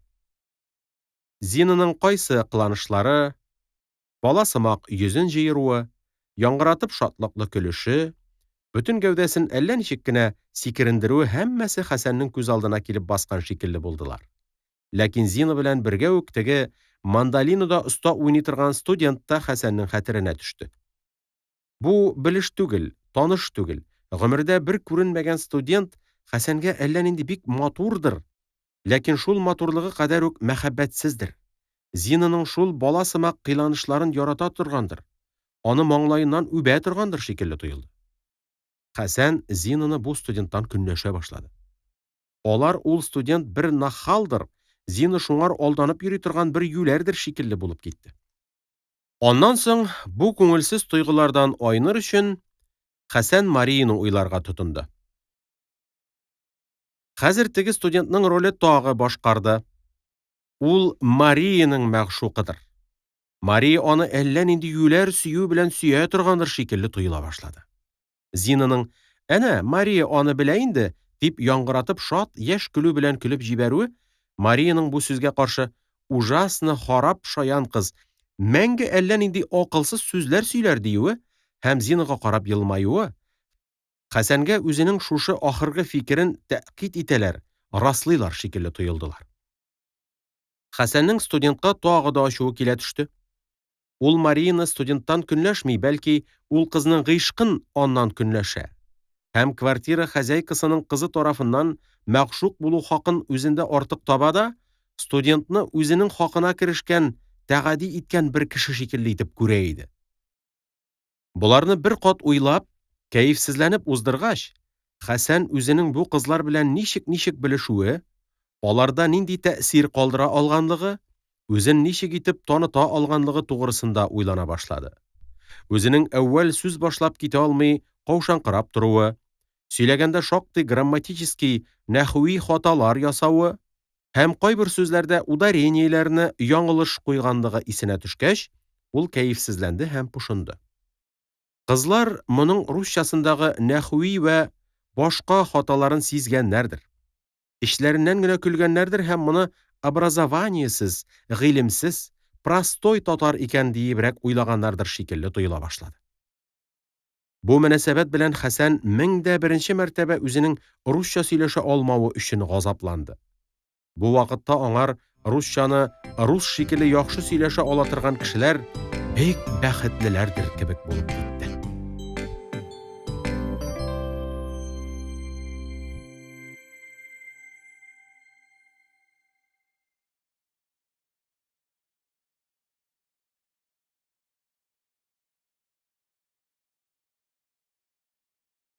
Бишенче бүлек. Хәсән барып кергәндә, аның учителе, хатыны, балалары һәм бер-ике кунагы белән чәй ичеп утыра иде. Хәсәнне дә кыстап чәй янына утырттылар. Учительнең «Бу көннәрдә сабакка килмәдегез? Әллә кәефсез идегезме?» дип соравына каршы, Хәсән бераз тотлыгыбрак, уңгайсызланыбрак, «Бүлмә эзләп, аңа күченеп йөреп, килеп булмады. Иске бүлмәм кыш өчен салкынрак булыр шикелле тоелды», дип җавап бирде. Учитель киң генә елмаеп, «Сез бүлмәне якшәмбе көн эзләр идеңез», диде һәм вак пироглар өелгән тәрилкәне Хәсәнгә табарак итеп, "Менә пироглар ашагыз. Сез хатынсыз кешеләр гомерегездә яхшы пироглар ашый алмыйсыз. Өйләндерергә кирәк сезнең барыгызны да", дип, шәкертен пироглар белән сыйларга тотынды. Хәсәннең учителе Сергей Николаевич озын буйлы, озын борынлы, сап-сары озын чәчле 29-30 яшьлек бер студент иде. Аның зәп-зәңгәр күзләре һәммә кешегә генә түгел, бәлки һәммә нәрсәгә дә әллә ничек йомшак итеп, сөеп карыйлар да бик изге булып күренәләр иде. Хәсән шактый күптән аннан укыганлыктан, аны төрле вакытларда вә төрле хәлләрдә күрсә дә, бер вакытта да аның ачуланганын яки берәүгә каты сүз әйткәнен күргәне вә ишеткәне юк иде. Ярты сәгатьләр чәй янында утырганнан соң, Сергей Николаевич белән Хәсән икенче бүлмәгә чыгып сабакка тотындылар. Хәсән тарих һәм рус нәхүен тыңлатты. Һәр икесендә буталды. Буларны да яхшы белмәгәч инде, укылган сабаклар бик аз күренмәсен өчен, ул рус әдәбияты тарихында тыңлатырга тотынды. Ләкин монда бигрәк тә буталды. Сергей Николаевич бераз вакыт бер сүз дә дәшми торды да, зәңгәр күзләре белән йомшак кына карап, акрын гына тавыш белән: "Сез, Хәсән, буларны ныграк укыр идеңез. Булар имтихан өчен дә кирәк. Гомумән, үзеңез өчен дә кирәк", диде. Хәсән кызарып китте. Әүвәл бераз дәшми торды. Аннан соң бүлмәгә ташыну, урнашып җитү мәшәкатьләре белән бу көнге сабакларны яхшы хәзерли алмаганын сөйләргә тотынды. Ләкин сүзендә буталды, гадәттә яңлышмый торган рус сүзләрендә дә яңлышты, әллә никадәр сарфи вә нәхүи хаталар ясады. Сергей Николаевич Хәсәннең шундый уңайсыз хәлгә төшкәнен күреп: "Әл-Җәбер задачаларын эшли алдыгызмы? Чыгара алмый калган задачаларыгыз булмадымы?" дип, мәсьәләне икенчегә борды. Хәсән эшләп килгән задачаларын күрсәтергә тотынды. Аларда хата чыкмады. Ләкин Сергей Николаевичның аларны ассынганлыгы күзләреннән беленеп тора иде. Ул Хәсәнгә карамаска, дәфтәрләргә карарга тырышып кына: "Бу риязияттә, ягъни математикада, кагыйдәләр бүлегенә бер нәрсәгә дә ярамый. Аларны татбик итә, куллана белергә кирәк. Аның өчен булдыралган кадәр күп задачалар чыгарырга кирәк. Бигрәк тә менә Әл-Җәбернең бу җирләрендә булдыралган кадәр күбрәк задачалар чыгарырга тырышырга кирәк", дип, шәкерте чыгара алмый калдырган задачаларны чыгарып күрсәтергә тотынды. Хәсән тагын кызарып китте, ләкин бу юлда инде гозер бәян итәргә керешмәде. Сабак узакка сузылмады, бетте. Сергей Николаевич Әл-Җәбердән берничә кагыйдәне бик оста гына аңлатты. Берничә задача эшләп күрсәтте дә, башка сабаклар өчен кайдан кайда кадәр хәзерлисен генә тәгаен итте. Шулай да Хәсәнгә киләсе сабакка хәзерләр өчен шактый күп нәрсә булып китте. Ул сабак бүлмәсеннән икенче бүлмәгә чыгып барганда, киләсе сабакларны әлбәттә вә әлбәттә бик яхшы хәзерләп килергә үз-үзенә сүз бирде.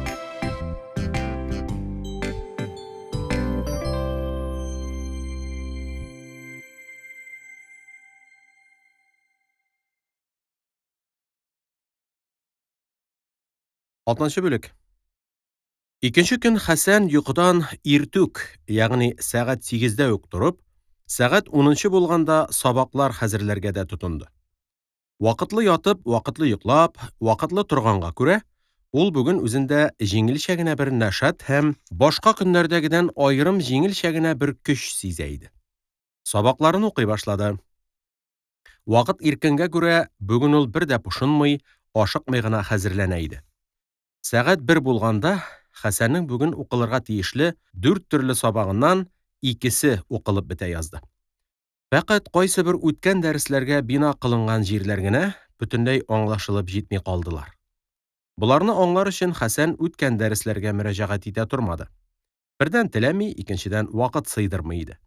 Бу томанлы калган җирләр аның иртә беләнге нәшатын сүндерделәр дә, ул инде 3нче сабагын хәзерләргә ялкауланып кына тотынды. Бу арада ишек төбеннән кемнеңдер "Хәсән Арсланов монда торамы?" дип сораган тавышы ишетелде. Хәсән хәзәйканың "Юк, бездә бер мусульманин тора да, ләкин аның исеме Евгений Петрович" дип җавап биргәнен ишеткәч, тиз генә үзе каршы чыкты. Сораучы Габдулла Галимов иде. Бу 24-25 яшьлек урта буйлы, Матур гына зәңгәр күзле, сары каш, сары чәч, сары мыеклы һәм кырган сакаллы, ялтырабрак тора торган кылыч борынлы бер егет иде.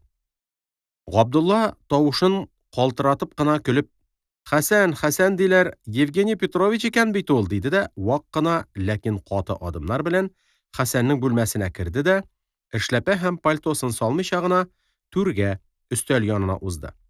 Һәм бармак очлары белән өстәлгә таянып, Хәсәнгә туп-туры карап, аскы иренен бик нык тешләп, бөтен тавышын эченә җибәрә барган шикелле итеп, бер дә тавыш чыгармыйча бераз калтыранып көлә башлады. Шулай итеп көлде, көлде, хәтта кызарынды. Аннан соң башын бераз югары күтәрә төшеп, көлүеннән кинәт тукталды, бер-ике мәртәбә озын-озын сулады да, Хәсәннең җилкәсенә кулын куеп, «И егет, беләмсең минем ни өчен килгәнемне?» дип сорады.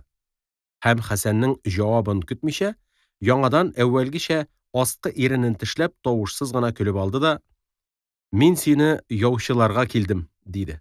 Яңадан көлеп алды. Хәсән иптәшенең гадәтен белгәнгә күрә, аның бу сәбәбе мәгълүм түгел, сәер көлешеннән бөтенләй аптырамаган булса да, әйтеләчәк сүзне көтеп арый башлаган иде инде. Шактый азап белән шактый көтелеп алган бу сүз килеп чыккач, хәзергә хәтле уңгайсыз гына елмаеп торган Хәсәннең елмаешы уңгайланды.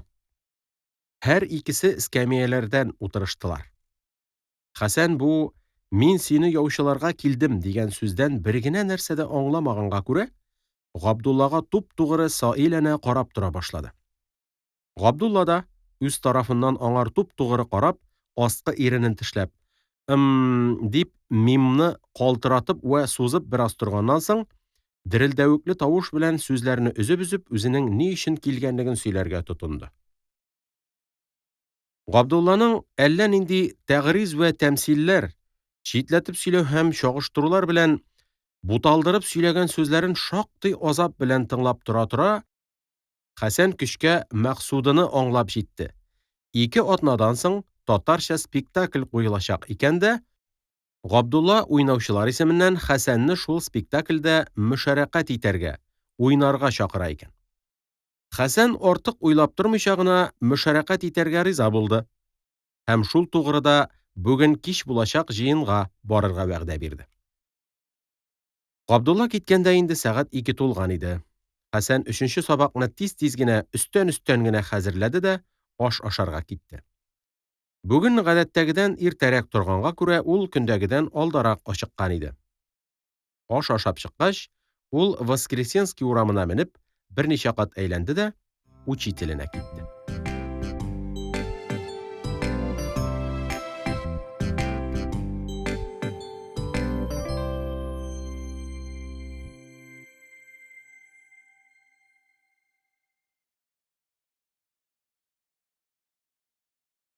Җиденче бүлек. Спектакль кую хакындагы киңәш мәҗлесе бүген сәгать 7дә Сөләймановлар квартирасында булачак иде. Хәсән сабактан кайткач та, шунда барырга хәзерләнә башлады. Бүгенге мәҗлестә яшьләрдән шактый кешеләр вә алар арасында шактый туташлар да буласын белгәнгә күрә, ул чистарынып, матурланыбрак һәм йогышлырак киенеп барырга тырыша иде. Әүвәл яңа гына чыга башлаган сакалын кырды, мыек тирәләрен төзәтте. Бик озаклап, бик азапланып, озын чәчләрен, муенын, йөзен юды. Аннан соң бик пөхтәләп киенергә тотынды. Аның төрле киемнәре булмаса да, өстендәге бер кат киеме һәр вакыт соңгы мода белән тегелгән, йогышлы кием була торган иде. Ләкин урамга чыкканда да, өйдә утырганда да ул яхшы киемдә булырга ярата вә шунлыктан кешелеккә бер киемдә саклый алмый иде. Кайчан гына бер кием тектерсә дә, ул искесен ташлап, шул яңасын кия башлый һәм икенче яңа кием булганчыга кадәр аны инде салмый иде. Хәсән чалбарының төшкән төймәләрен тагып алды. Хәзер киеләчәк бөтен киемнәрен бик тырышып щеткалады һәм штиблетларын ялтыратты да, ак яка вә галстуклар куеп барыргамы, яки күлмәк киеп, аның өстеннән зөннар, ягъни билбау баглап кына барыргамы дип уйга калды. Ак яка белән галстукның үзенә килешәрәк төшкәнен белсә дә, ул Сөләймановларга алай үрә катып баруны 2 сәбәп белән килештереп бетерми иде. Беренчесе, ул Сөләймановларның угылы Мөхәммәднең үрә каткан кешеләрдән көлә торган гадәте барлыгын ишетеп белә вә шуннан курка иде.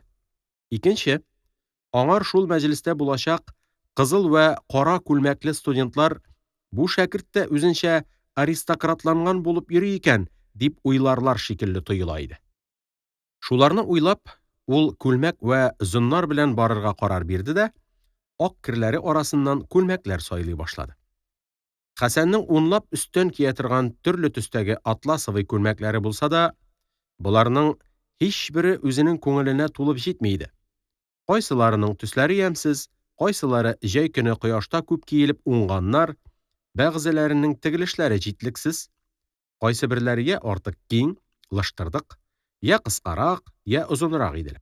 Шактый сайлаганнан соң, ул бер каргылт кызыл вә бер зәңгәр күлмәкне алды да, һәр икесен киеп карады. Каргылт кызыл төслесенең якасы кыса. Аннан да бигрәк, бу төс аның үзенең йөзен әллә ничек тоныкландырып күрсәтә иде. Шунлыктан ул зәңгәр күлмәген киеп бармакчы булды. Ләкин монысының якасыннан бер төймәсе төшкән иде. Хәсән икенче күлмәгеннән бер төймә өзеп алды да, инә вәҗеп сорар өчен хозяйка янына чыкты. Хәсәннең инә җеп сораганын ишетеп, Мария да булар янына килде һәм: "Евгений Петрович бүген берәр кыз белән күрешергә бара торгандыр, ахры. Юына, бизәнә, купшылана, әллә нәрсәләрен текмәкче була", диде, коры гына елмаеп, сүзгә катышып китте. Хәсән әүвәл ник икәнен үзе дә белмичә, җиңел генә кызарынды. Аннан соң уңгайсызланып кына кая барачаклыгын сөйләде. Хәсән инә белән җепне алып, үз бүлмәсенә генә чыкмакчы булган иде, Мария буларны аның кулыннан тартып алды да, әмер иткән сымак җитез тавыш белән: "Китерегез, нәрсәгезне тегәргә кирәк, мин тегеп бирәм сезгә", диде. Хәсән күлмәген һәм аңар тагарга дигән төймәсен китереп биргәч, Мария бу төймәне һәм күлмәкнең үз төймәләрен чагыштырып карады да: "Их, сез, купшы егет, төймәләр пар түгел ич", дип урыныннан сикереп торып, әллә нинди бер тартмадан икенче төймә эзләргә тотынды. Хәсән: "Зарар юк, андый нәрсәләр генә үтә ул бездән, мәшәкатьләнмәгез зинһар", дисә дә, Мария эзләвендә дәвам итеп, пар төймә тапты да шуны такты. Аннан соң башка бушаган төймәләрне дә беркетте һәм күлмәкне Хәсәннең башына шәл шикелле итеп бөркәтеп куйды. Егет Мариягә рәхмәтләр укып, күлмәген башына бөркәнгән килеш үз бүлмәсенә чыкты да киенә башлады. Хәсән кичә кич театрга барып, квартирасына соң гына кайтканлыктан Марияны күрә алмаган иде. Шуңар күрә аларның бу күрешүләре әле бары икенче мәртәбә генә күрешү иде. Кичә бу кыз аңар әллә ничек эч пошыргычрак, күңелсез кыз шикелле тоелса да, бүген икенчерәк тәэсир калдырды. Аның булай сада гына мөгамәләсе, моның өчен төймәләр эзләп мәшәкатьләнеп йөрүе һәм әллә кайчангы белеше шикелле итеп бер дә тәкәллефсез генә шукланып, күлмәкне моның башына бөркәндерүе, тагы әллә нинди хәрәкәтләре Хәсәнгә ошады. Шул эшләре, шул кыйланышлары белән Мария аңар шактый якынайып үз булып китте. Ул гына да түгел әле, Марияның күзләрен әллә ничек кенә уйнаклатып тотуында, сөйләгәндә әллә ничек кенә елмаеп, үзенә туп-тугры карап сөйләвендә һәм төймә эзләп йөргәндә сынын әллә ничек матур итеп боргалавында Хәсән әллә нинди бер мәгънә аңлый иде. Аңланган мәгънә әле аерым ачык билгеле бер нәрсә булмаса да, Хәсән аның үзе өчен кәефле бер нәрсә икәнлеген томанлы гына сизенде. Егет пөхтәләп кенә киенеп, төзәтенеп бетергәнче, мәҗлескә бара башлар вакытта җитте.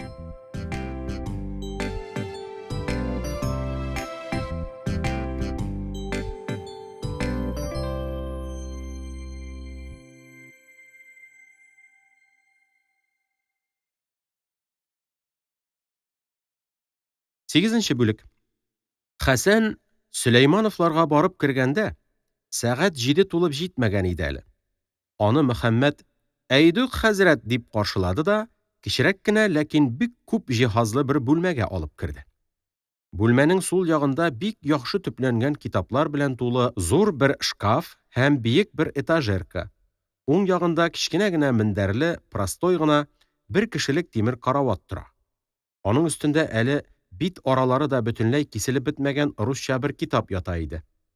Түргә, Тәрәзә алдына куелган зур язу өстәле өстендә мөкәммәл язу әсбабы, басып тора торган рамалар эченә тыгылган әллә никадәр фотографический карточкалар, русча бер-ике журнал, бер татар гәзитәсе, бер тартмага салынган тәмәке вә гильзалар һәм түр почмакларда Сократ хаким һәм Венераның кечерәк кенә һәйкәлләре басып торалар иде. Бүлмәнең стенасы төрле рәсемнәр белән тутырылган иде. Бу рәсемнәрнең берсе дә буяу белән ясалган булмаса да, оста сайлап җыелганга күрә, бүлмәне Хәсәнгә әллә ничек мәһабәт итеп күрсәттеләр. Булар арасында Куруны әүвәл, борынгы гасыр юнаннары һәм румалылары тормышына даир шактый рәсемнәр һәм Айвазовский, Верещагин, Шишкин шикелле исемнәре Хәсәнгә дә мәгълүм мәшһүр рәссамнарның рәсемнәреннән фотограф белән алынган күренешләр дә күп иде. Бүлмәгә кергәч тә Мөхәммәд Хәсәнгә урын күрсәтте һәм «Сезнең фамилиягыз Арсланов бит?» дип сорады да, куен сәгатен карап, сүзендә дәвам итте. Сәгать 7 тулды, ә безнең мирзалар күренмиләр әле. Мөхәммәд озын гына буйлы, таза гәүдәле, кап-кара озын чәчле, зур гына башлы, бик ябык йөзле, бик куе кара мыеклы, 20-22 яшьләрендәге егет иде.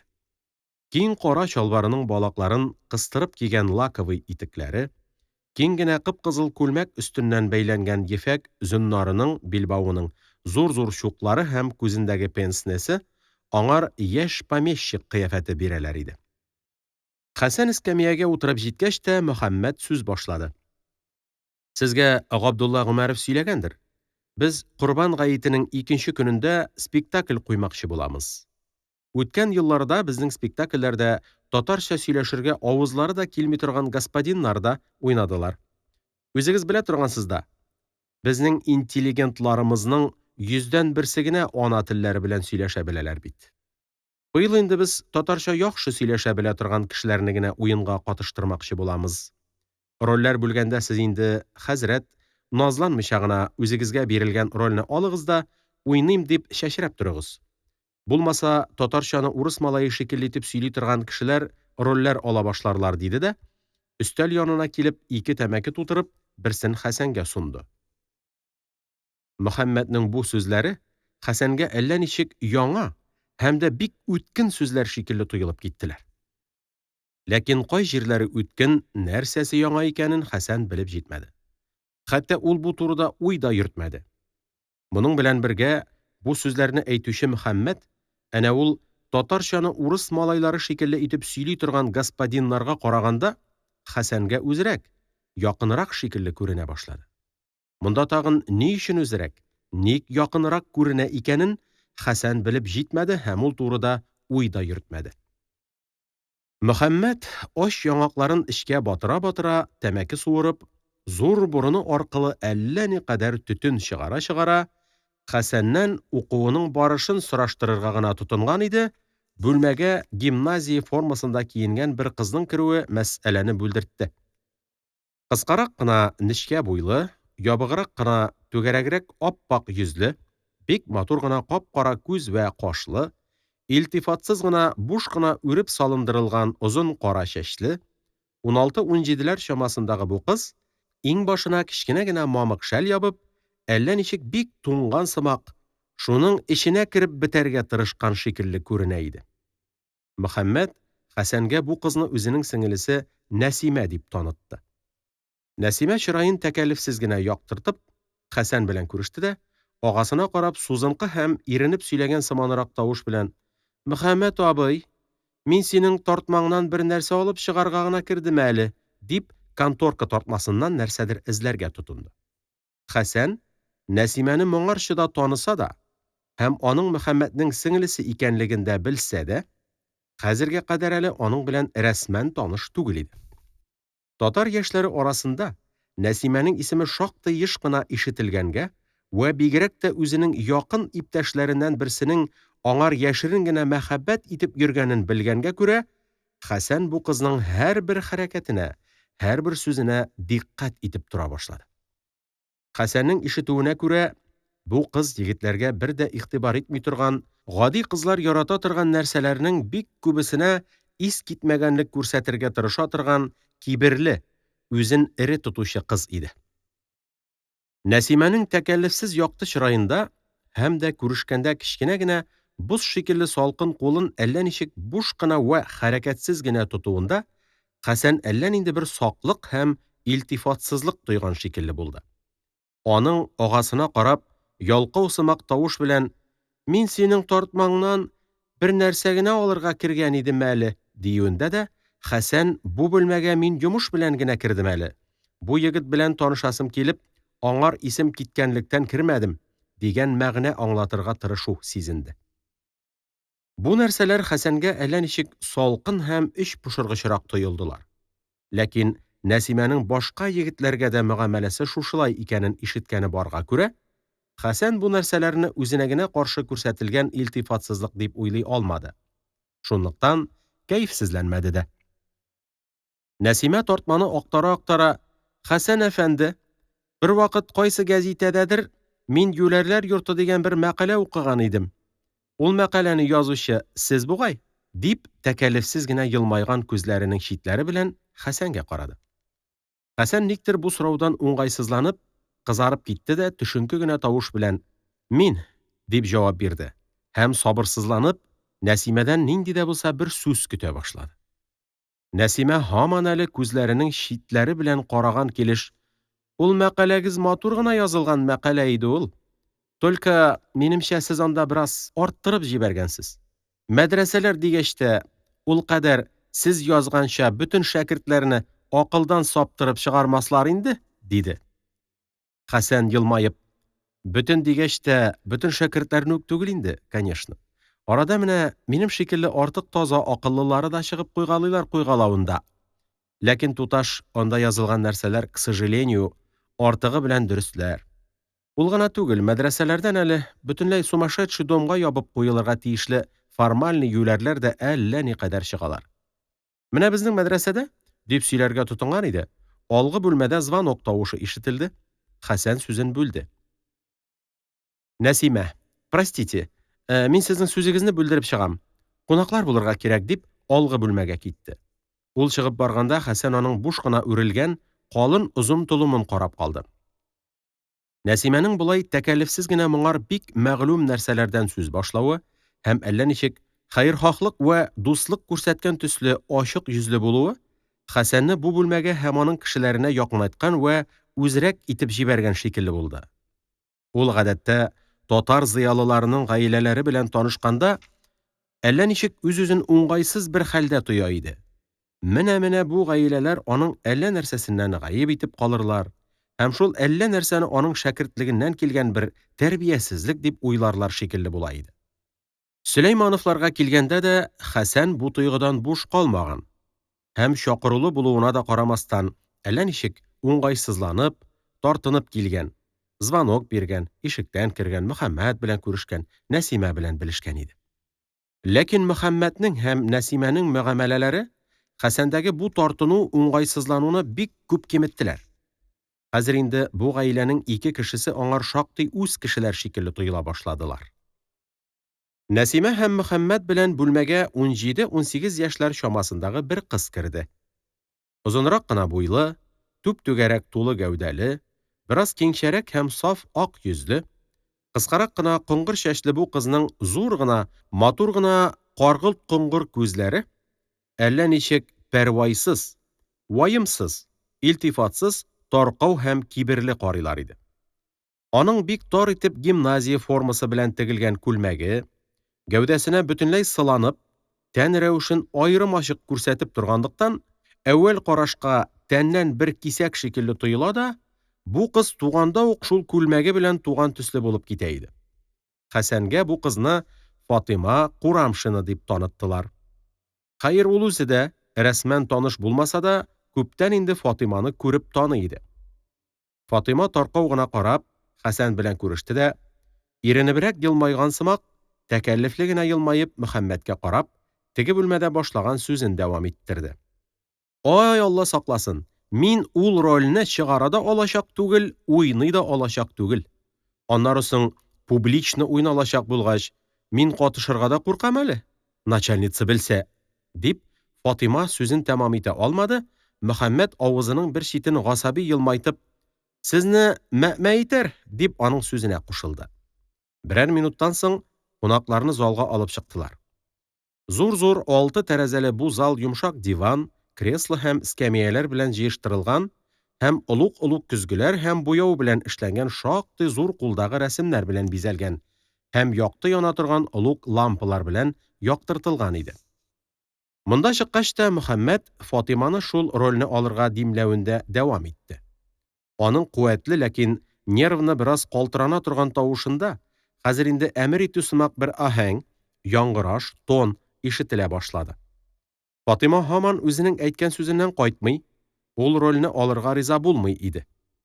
Хәтта Хәсән Фатиманың йөзендә, каргылт коңгыр күзләрендә Мөхәммәднең бу кыстауыннан һәм болай әмер иткән сымак сөйләвеннән кәефсезләнә башлаганлык, ачулана башлаганлык сизенде дә уңайсызланды. Шулай башка кешеләр һәм аларның эшләре өчен уңайсызлану Хәсәндә яшьтән килгән бер табигать иде.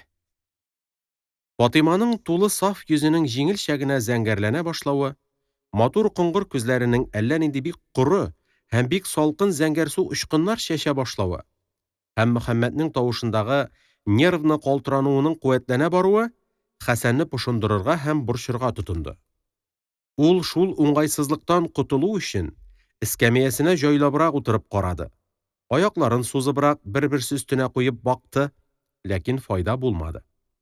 Аннан соң ул Мөхәммәд белән Фатиманың һәр икесенә бер юлы карап, уңайсыз гына елмаеп, "Господа, сез нинди роль тугрысында сөйлисез?" дип, тегеләрнең сүзләрен бүлдерде. Аңар сүзнең Н драмасындагы Мәрьям ролендә икәнен сөйләделәр. Хәер, ул үзе дә сүзнең барышыннан моназарә шул роль тугрысында икәнен күптән үк инде аңлаган, үзенең сөален бары моназарәне бүләр өчен генә биргән иде. Мөхәммәд үзенең Фатимага бер кат сөйләп уздырган дәлилләреннән кайсыларын Хәсәнгә тагы бер кат сөйләргә тотынды. Барышняларымыз никтер шул Мәрьям ролен уйнаудан куркалар. Как будто Мәрьямның начарлыгы уйнаучыга да йогып кала. Фатима туташ былтыр домашний спектакльдә шул рольне уйнаган һәм бик яхшы чыгарган иде. Шуңа күрә мин аңа быел да шул ук рольне уйнарга предлагать итәм. Ул ачулана. Фатима Мөхәммәднең сүзе беткәнне көтмичә, аның белән Хәсән арасындагы буш урынга карап: "Менә странно, валлаһи, домашний спектакльдә белеш танышлар алдында уйнау белән публично уйнау бермени соң?" диде. Хәзер Мөхәммәднең тавышындагы калтырану да, Фатиманың йөзендәге ачулана башлау галәмәте дә бетәргә якынлашканнар иде инде. Бу вакытта залга Нәсимә керде. Мөхәммәд белән Фатиманың моназарәләре вакытында ул залда юк иде. Хәзер ул иң башындагы мамык шәлен ташлап, алдына бик җыйнак тегелгән, читләренә кружевалар тотылган гимназия формасы ап-ак алъяпкыч бәйләп кергән иде. Хәсән аңар бераз гаҗәпсенеп һәм ятсынып карап торды. Шушы 5-10 минут эчендә Нәсимә шактый үскән, матурланган һәм нечкә вә кыскарак буе, кап-кара матур күз вә кашларына мөнасип сурәттә бик сөйкемлеләнгән шикелле иде. Хәсән аңар карап: "Сез, Нәсимә туташ, ишетмәдегез әле. Мәрьям роле турысында Фатима туташ белән Мөхәммәд әфәнде хәзергә кадәр сатулаштылар, ә в результате һәр икесе үз сүзләрендә калдылар", дип сүз башлап китте. Нәсимә Хәсән белән үз арасында бер буш эскәмия калдырып утырды да: "Рольләр бүлү бездә бер вакытта да сатулашмый гына узмый инде. Әле домашний спектакльләр куйганда гына да әллә никадәр сатулашып рольләр бүлешә торган идек", дип ачык кына елмайды. Бу арада ишек звоногы шалтырады да, Мөхәммәд белән Нәсимә кунаклар каршыларга чыгып киттеләр. Хәсән Фатиманың бик оста тимер аяк шуганлыгын белгәнгә күрә, аның белән шул тугрыда сөйләшә башлады. Хәсән бик гыш булмаса да Черек күлгә тимер аяк шуарга төшкәли, вә һәр төшкәндә Фатиманың бер рус студенты белән бергә тимер аяк шуганлыгын күрә иде. "Сез бик яхшы шуасыз. Пожалуй, шуа торган кызлар арасында сезнең кадәр оста һәм матур шуа торганы юктыр да", дип ул Фатимага туп-тугры карады да, бераз уңайсызланып сүзендә дәвам итте.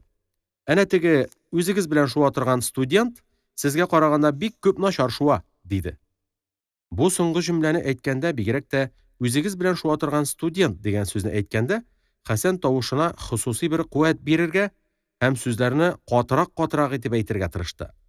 Хәтта ул бу студент дигән сүзне коры гына әйтмичә, рус студент дип әйтергә бик теләгән иде дә, җөрьәт итә алмый гына калдырды.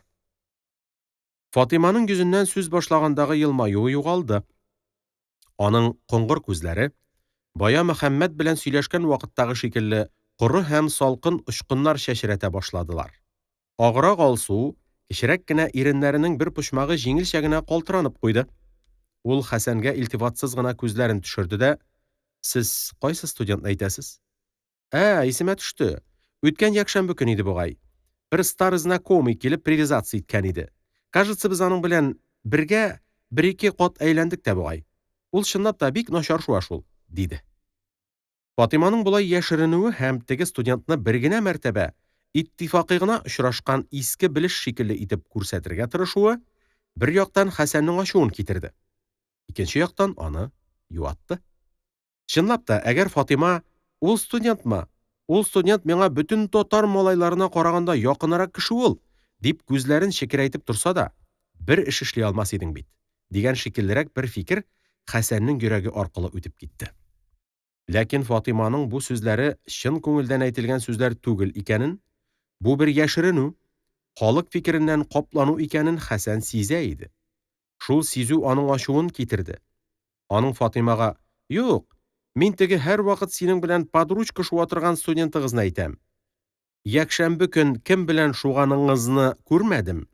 Бәлки ул икенче студент булгандыр", дип әйтәсе килде.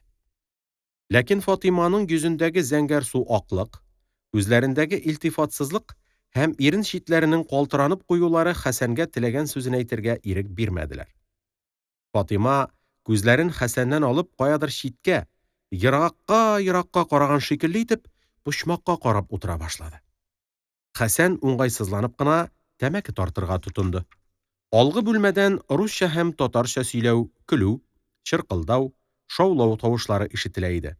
Ниндидер бер кыз нечкә генә тавыш белән: "Господа, господа, минем муфтамны төшермәгез", дип кычкырды. Ниндидер бер карыңкы, кытыршы саргылт тавыш: "Господа, мою фуражку уронили", дип кычкырды. Көлделәр, чыркылдадылар, шаулаштылар. Хәсән Фатимага табарак карап: "Кунаклар һәммәсе бер юлы килделәр ахры", диде дә, аз гына тартылган тәмәкесен көл савытына ташлады.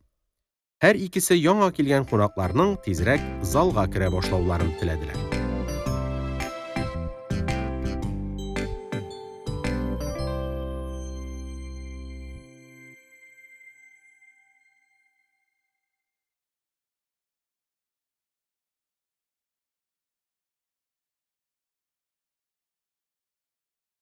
Тугызынчы бүлек. Сәгать 9 булганда чакырылган кешеләр җыелып җиттеләр. 11 егет, 6 кыздан гыйбарәт бу кунакларның 2-3-сеннән башка һәммәсе Хәсәннең иске танышлары иде. Иң соңыннан Саматов килде. Ул гадәт итенеп һәр вакыт кулында йөртә торган китапларын һәм эшләпәсен залга кадәр үзе белән алып кереп, иң түрдәге өстәлләрнең берсе өстенә илтеп куйды һәм кулларын уа-уа Мөхәммәд янына килеп, аңар шыпырт кына берничә сүз әйтте дә, башкалар белән күрешергә тотынды. Ул кунакларның төрлесе белән төрлечә күрешә. Кайсылары белән күрешкәндә күзләрен алдындагы кешегә төшермәскә тырыша, кайсыларына авызының бер читен генә йылмайткан сымак итеп өстәнрәк карап кул бирә, кайсы берләренә йөзенә бик эшлекле бер кыяфәт чыгарып, шыпырт кына берничә сүз дә әйтеп китә иде. Хәсәнгә ул күзләренең читләре белән генә карап кул бирде дә шыпырт кына: "Спектакльне политический заключенныйлар файдасына уйнарга кирәк. Солтанов та, Мәрьям туташ та шулай диләр", диде. Мәҗлес әллә ничек ялкау һәм иттифаксыз бара иде. Залның бер почмагында Мөхәммәд белән 4 студент басып сөйләшеп торалар. Икенче бер почмакта Нәсимә белән бер гимназистка акрын ва ялкау гына сөйләшеп утыралар. Диваннан Мәрьям белән Солтанов әллә кайдагы рабочийларның эш ташлаулары һәм ниндидер бер журналда шул хакта язылган мәкалә тугрысында сөйләшеп утыралар. Алар янындагы бер студент, бер дә үзмичә иренеп кенә тәмәке тарта-тарта, зал уртасында йөренә торган кунаклар төркемен карап утыра иде.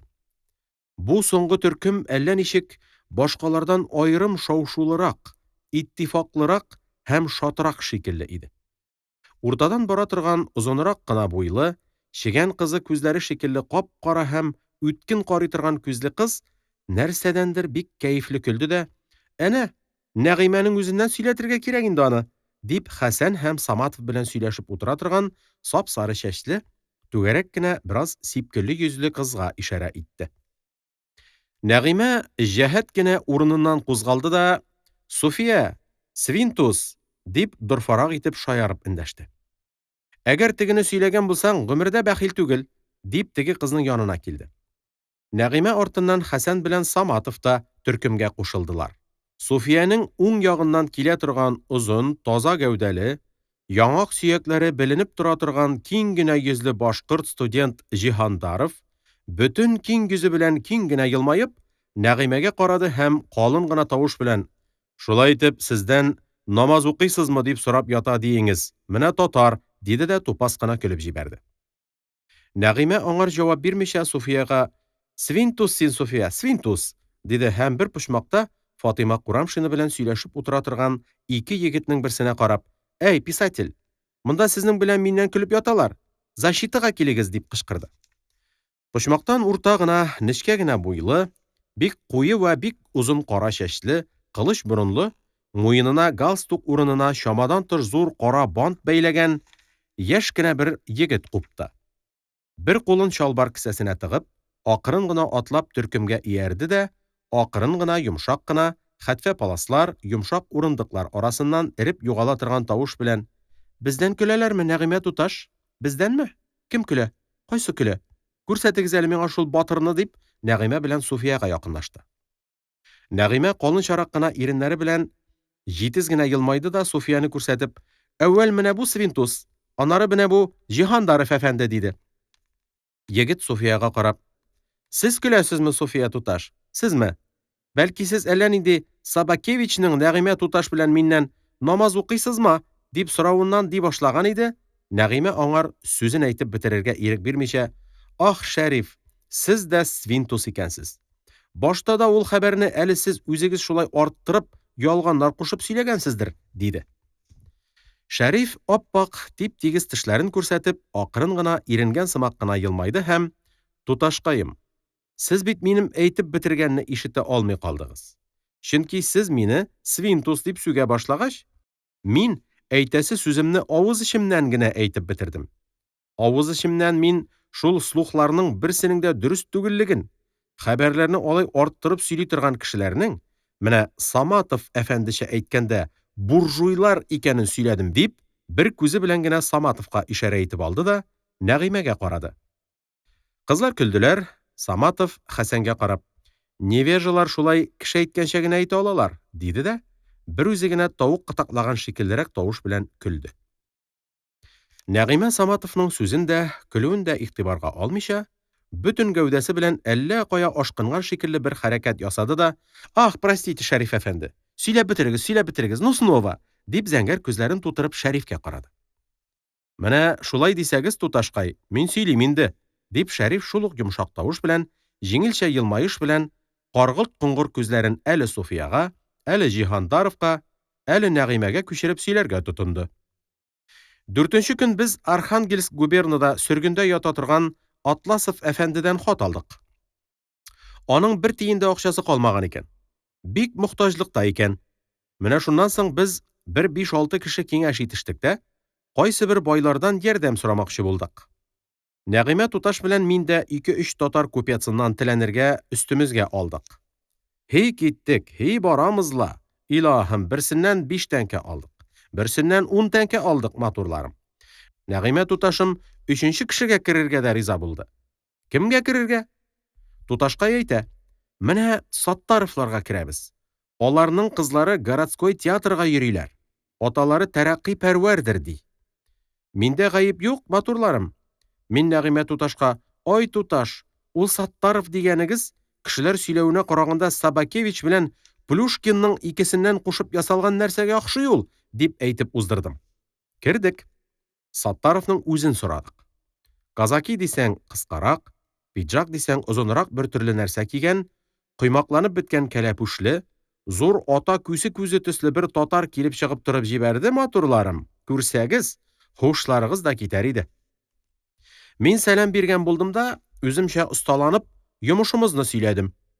Нәгыймә туташ инде 25 кәгазьне салырга муфтысы эчендәге уймак зурлыгы гына портмонесын да хәзерләп куеп өлгерде. Мин сөйләп бетергәч, теге татарымның күзләре мәче белән сугышырга хәзерләнгән күсенеке шикелле елтырый башладылар. Алай икән, Атласов әфәндегә игъанә кирәк икән, ди. Соң, мадмуазил, үзе юньлеләп әйтә белмәсә дә мадмуазель дигән була. Соң, мадмуазил, ул Атласов дигән егетеңез намаз укый беләме? Укыймы? Дип Нәгыймә туташка карап, кесәсеннән акча янчыгын кармалаган була. Намаз укый торган егет булса, садакадан бер 50 тиен бирермен мин аңар, дигән була. Менә шулай ди, матурларым. Туташкайым муфта эчендәге уймактай портмонесын эчкәрәк яшерде дә, теге татарның кыяфәтеннән җирәнгән сымак йөзен чытып, акчагыз үзегезгә булсын, 50 тиенегезгә тагы бер пулат салыгыз, диде дә чыга башлады. Мин шул Собакевич Плюшкин алдына килеп, әллә никадәр сүз әрәм әйткәнемә үкенеп, еларга җитешеп, юк инде, Саттаров абый, ул 50 тиенегезне садакага әрәм итмәгез сез. Череккүл ресторанына барып, бер пар сыра эчәрсез, Ходай теләсә, дидем дә, Нәгыймә артыннан киттем. Почмакта студентлар белән сөйләшеп тора торган Мөхәммәтнең кунакларга карап куәтле, ләкин бераз калтыравыклы тавыш белән "Господа!" дип сүз башлавы йөренә торган төркемнең шау-шуын туктатты. "Господа, безнең иптәшләрдән 2 татар студент акча түли алмаганлыктан шушы көннәрдә университеттан чыгарылырга тиешләр. Мин үз ягымнан Курбан гаетендә куеласы спектакльдән килгән сборны шул студентларга бирүне мәкъкүл күрәм. Башка иптәшләр шуңар ни әйтәләр?" дип Мөхәммәт әүвәл уртадагы төркемгә, аннан соң бер почмакта утырып торган Мәрьям белән Солтановка карады. Уртадагы төркемнән әүвәл кызлар, аннан соң студентлар һәм Шәриф "Бик яхшы" дип кычкырдылар. Саматов тиз-тиз генә Солтанов белән Мәрьям янына килде һәм кызарынып аларга шыпырт кына берничә сүз әйтте дә, каударланып, буталып, нутык сыман бер нәрсә сөйләргә кереште. "Господа, бөтен русский народ, бюрократлар, буржуйлар белән тартышып, төрмәләрдә, каторгаларда страдать иткәндә, сез һаман үзегезнең татарлыгыңызны итеп ятасыз. Позор, валлаһи", дип, ул бер кулын каты гына бутап куйды һәм аңкавыннан еш-еш "кинг" дигән тавышын чыгара-чыгара, хәзер төрмәдә ята торган сәяси мәгъюбләрнең, политик гаеплеләрнең, бөтен халык өчен җәфа чигүчеләр, рабочий халыкка якты көн күрсәтер өчен үз тереклек вә рәхәтләрен фида иткән кешеләр икәнен исбат итәргә кереште. Ул шушы сүзләрен сөйләп торганда, Шәриф кинәт кенә елмайды. Чалбар кесәләрендәге кулларын җәһәт кенә тартып алды һәм бер-ике мәртәбә кул шапылдатып: "Яшә, Саматов туган! Син сөйләмәгән булсаң әле, бу халык төрмәдәге политическийларны медаль алыр өчен анда кереп утырганнар дип уйлап йөргән булырлар иде", дип кычкырды һәм бер студентны култыклап залдан алып чыгып китте. Саматовның йөзе бу сүздән күгелҗем кызгылт төскә керде. Теле әллә ничек сүзләрнең ахырларын әйтеп җиткерми башлады, "кинг" дигән тавыш ешайды. Саматовның бу урынсыз нутыгыннан вә бигрәк тә аның шушылай урынсыз кызып китеп, каты сүзләр әйтергә тырышканлыгыннан уңайсызланып калган зал халкы Шәрифнең сүзен дустана көлеп каршы алды. Бу көлүгә бары Мәрьям белән Хәсән генә катышмадылар.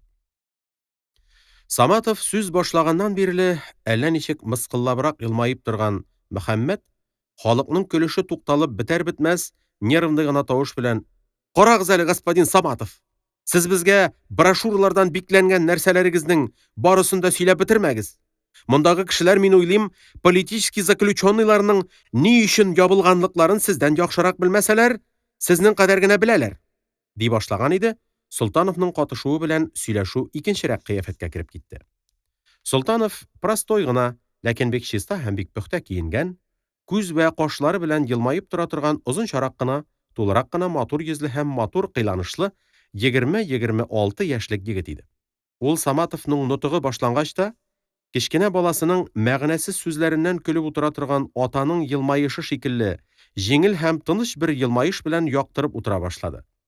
Көләш күзләрен әле Саматовның бүртенгән йөзенә, әле берәм-берәм тыңлаучыларга төшереп алды. Суфияга карап, әллә нәрсә ишарә итте дә, яңадан әле Саматовка, әле тыңлаучыларга карады. Шәрифнең Саматовка әйткән сүзләрен дә ул шул тыныч вә тигез көләчлек белән каршы алды да, диваннан торып сөйләүчеләргә якынлашты. Һәм Мөхәммәтнең кәефсезләнеп башлаган сүзен: "Кара әле, Мөхәммәт, ул акчаны үземә генә бирсәгез, ничек булыр икән?" дип бүлдерде. Солтанов бу сүзне шундый бер тыныч һәм татулык тавышы белән әйтте ки, залдагы тынычсызлык һәм нервныйлана башлаган хәл бер секунд эчендә бөтенләй икенчегә әйләнде. Суфия шат көлеп җибәрде, башкалар да аңар ярдәм итештеләр. Моннан соң Солтанов һаман әле шул көләч йөзе, тыныч вә тигез тавышы белән әллә кемнәргә күзләре белән җиңел-җиңел ишарәләр кыла-кыла, сбордан бер кыйсымны сәяси мәгъюбләргә дә бирергә кирәк дип сөйләргә тотынды. Мәрьям дә берничә сүз белән аның әйткәннәрен куәтләде.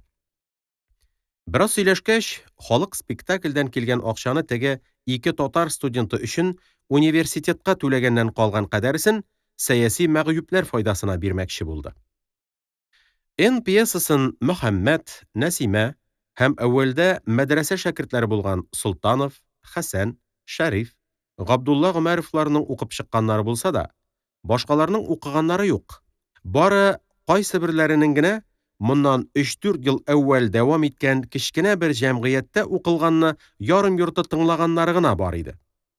Шуңа күрә рольләр бүлешер өчен әүвәл пьесаны укып чыгарга тиеш иде. Аны Шәриф укырга тотынды. Ул сүзләрне бик җитештереп чыгара, тавышларны бик ригая итә, кайсы бер җиренә үзеннән берәр генә сүз дә кушып җибәрә вә кайсы бер җирләрдә берәр генә сүзне төшереп тә калдыра иде. Пьесаның әүвәлге пәрдәсен халык тын гына тыңлап утырды. Бары соңга таба Саматовның урыныннан кузгалып, үзе алып килгән журналны барып алуы вә аннан ниндидер бер урынны эзләгән кыяфәт белән чыштырдатып актарынуы гына бу тынлыкны берничә минутка бүлдереп торды. Саматов журналының ниндидер бер битенә туктап, шуны укыган шикелле итеп утыра башлагач, зал яңадан тынды. Бу пәрдә укылып беткәч, Шәриф берәр минутка гына тукталды. Мөхәммәткә карап: "Синең иске журналларың күп иде, матурым. Шулардан берәр экземплярын кунакларга өләшеп чыксаң, алар да күркәмлек өчен укый утырырлар иде", диде дә икенче пәрдәне укый башлады. Саматов Шәрифкә карап, мөстәкыйрәнә, ягъни мыскыллап елмаерга тырышып, авызының бер чите белән генә елмайды да, каты-каты басып залдан чыгып китте. Аны зал халкының Мәрьямнән башкалары елмаеп, күзләре белән узаттылар. Мәрьям туп-тугры укучыга карап, бик диккать белән тыңлап утыра. Чит нәрсәләргә бер дә илтифат итмәгән сымак күренә иде. Үзеннән ерак түгел бер җиргә утырган Солтановның нәрсәдер әйтергә теләп ике мәртәбә сүз башлауына да ул аз гына сизелерлек җиңел генә елмаеш белән җавап биреп, илтифатсыз утырган иде. Гомумән дә бу кыз мәҗлеснең башыннан бирле үз-үзен әллә ничек җитди бер кыяфәттә тота. Аз көлә, читтәге нәрсәләргә аз илтифат итә иде. Аның киңчәрәк маңлаенда каш араларыннан башланган ике сызыгы һәр вакыт җиңелчә генә җыерылып торганлыктан, ашрак яңаклы түгәрәгрәк йөзенә уйлану төсе чыгара. Соргылт күзләренең пошыныбрак, ләкин аз хәрәкәтле карашы бу төсне тагын да куәтли. Вә шунлыктан 17-18 яшьлек бу кыз 20-нең аргы ягына чыккан шикеллерәк булып күренә иде. Бер вакыт ул Шәрифтән ачык ишетелеп җитмәгән бер җөмләне яңадан бер кат укырга сорады, һәм Шәриф урынына ниндидер көлке сүз белән җавап бирә башлаган Солтановны: "Мин сездән сорамадым аны", дип коры гына бүлдерде дә, яңадан әүвәлге шикелле үк игътибар белән тыңлап утыра башлады. Солтанов урыныннан кубып, аягының очлары белән генә басып Суфияга якын бер урындыкка килеп утырды һәм тыныч кына елмаеп, аңар нәрсәдер әйтте. Суфия чыркылдап көлеп җибәрде дә, авызын яулык белән каплап, аякларының очлары белән генә җәһәт-җәһәт басып залдан чыгып китте. Аның артыннан бер студент, тагын бер студент һәм Җиһандаров берәм-берәм сак кына, тавышсыз гына басып чыгып киттеләр. Шәриф бер генә секундка күзләрен китаптан аерды да, чыгучыларга ияртте. Аннан соң кесәсеннән яулык алып, шаулатып борынын сеңгерде дә, яңадан укый башлады. Хәсән дә чыгып баручыларны карап калды. Ул үзе укыла торган пьесаны тыңламыйча ниндидер бер уйга батып утырса да, Суфияның шул кадәр чыркылдап көлеп чыгып китүеннән ул өч студентның аңар иярүләреннән әллә ничек пошына, кәефсезләнә башлаган иде. Укыла торган бу пьесаның, ягъни Хәсәннең иң зур татар мөхәррире, иң зур татар таланты дип ышанган мөхәрриренең татар тормышының иң зур җәрәхәтен ачу, күрсәтү касды, нияте белән язган әсәренең шушылай игътибарсызлык күрүе аның йөрәгенең үзе белми торган бер читен әрнетә иде. Бу кешеләрнең, ягъни Хәсән уйлавынча, әдәбиятны чын аңлый ала торган кешеләр, студентларның бу чыгып китешләре аның әллә нәрсәсен, йөрәгенә якын нәрсәсен җимерә иде. Алар чыгып киттеләр. Бу чыгып китү Хәсәнгә «Юкла, әдәбият дигән нәрсәдә татарда булмыйла инде ул. Ахырына кадәр тыңлап утырырлык әсәр татар телендә, татар тарафыннан язылган була алмыйла инде ул» дию шикелле тоелды. Хәсән үз-үзен бу кешеләр алдында оятлы шикеллерәк итеп күрә башлады. Гүяки ул тегеләрне алдаган, тегеләрне булмаган вә булмаячак нәрсәгә антлар иттереп ышандырырга тырышкан да ялганчы булып чыккан имеш.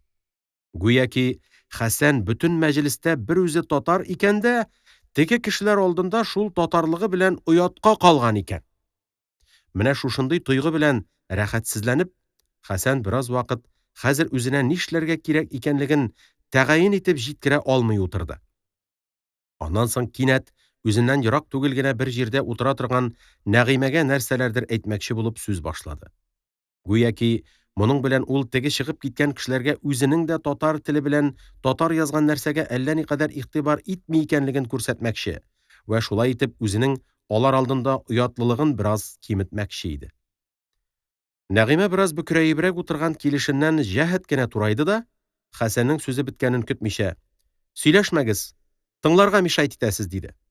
Бу сүз һәм Нәгыймәнең моны әйткәндәге җитди кыяфәте Хәсәннең рәхәтсезлеген таратып җибәрде. Гүяки ул хәзер инде бу мәҗлестә ялгыз бер татар түгел, бәлки ике татарның берсе булып китте дә, теге башкалар алдында оятка калуны да Нәгыймә белән уртаклашып җиңеләйтте.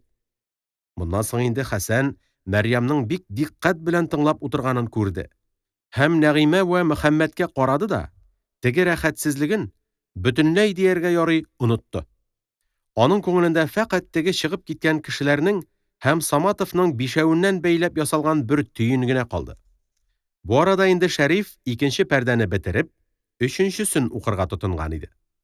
Бу пәрдә бераз укылгач, Фатыйма Курамшина урыныннан торды һәм янында утырып торган егеткә карап әйткән сымак итеп: «Мин бу пьесада уйнаган да идем. Бер дә онытылмаган. Һәммә нәрсәсе хәтеремдә икән әле» диде дә, җәһәт кенә, ләкин тавышсыз гына басып залдан чыгып китте. Аның белән бергә теге егет тә чыкты. Бер минуттан соң бер студент, тагы бер реалист, тагы бер егет тә чыгып киттеләр. Өченче пәрдә укылып беткәч, Шәриф тукталды. Залда калган кешеләрне каранып чыкты да, тыныч кына, ләкин ачулы тавыш белән: «Господа, артык укымасак та ярармы инде әллә? Укылып беткәнче залда бер үзем генә калырмы дип куркам», диде. Ләкин залда калган халык бөтенләй укылып чыгуын теләгәч, ул яңадан укырга тотынды. Бу арада инде чыгып киткән кешеләр дә акрын-акрын гына урыннарына кайтып утыра башладылар. Әүвәл Суфия залга кайтты. Аның артыннан егетләрдән дә икәвесе кайттылар. Пьесаның ахыргы сәхифәләре укылганда, Фатыйма вә аның белән бергә берничә егет тә, булар арасында Саматов та урыннарына кайттылар. Пьеса укылып беткәч, кунакларны чәй эчәргә дәштеләр. Рольләр аннан соң бүленәчәкләр иде.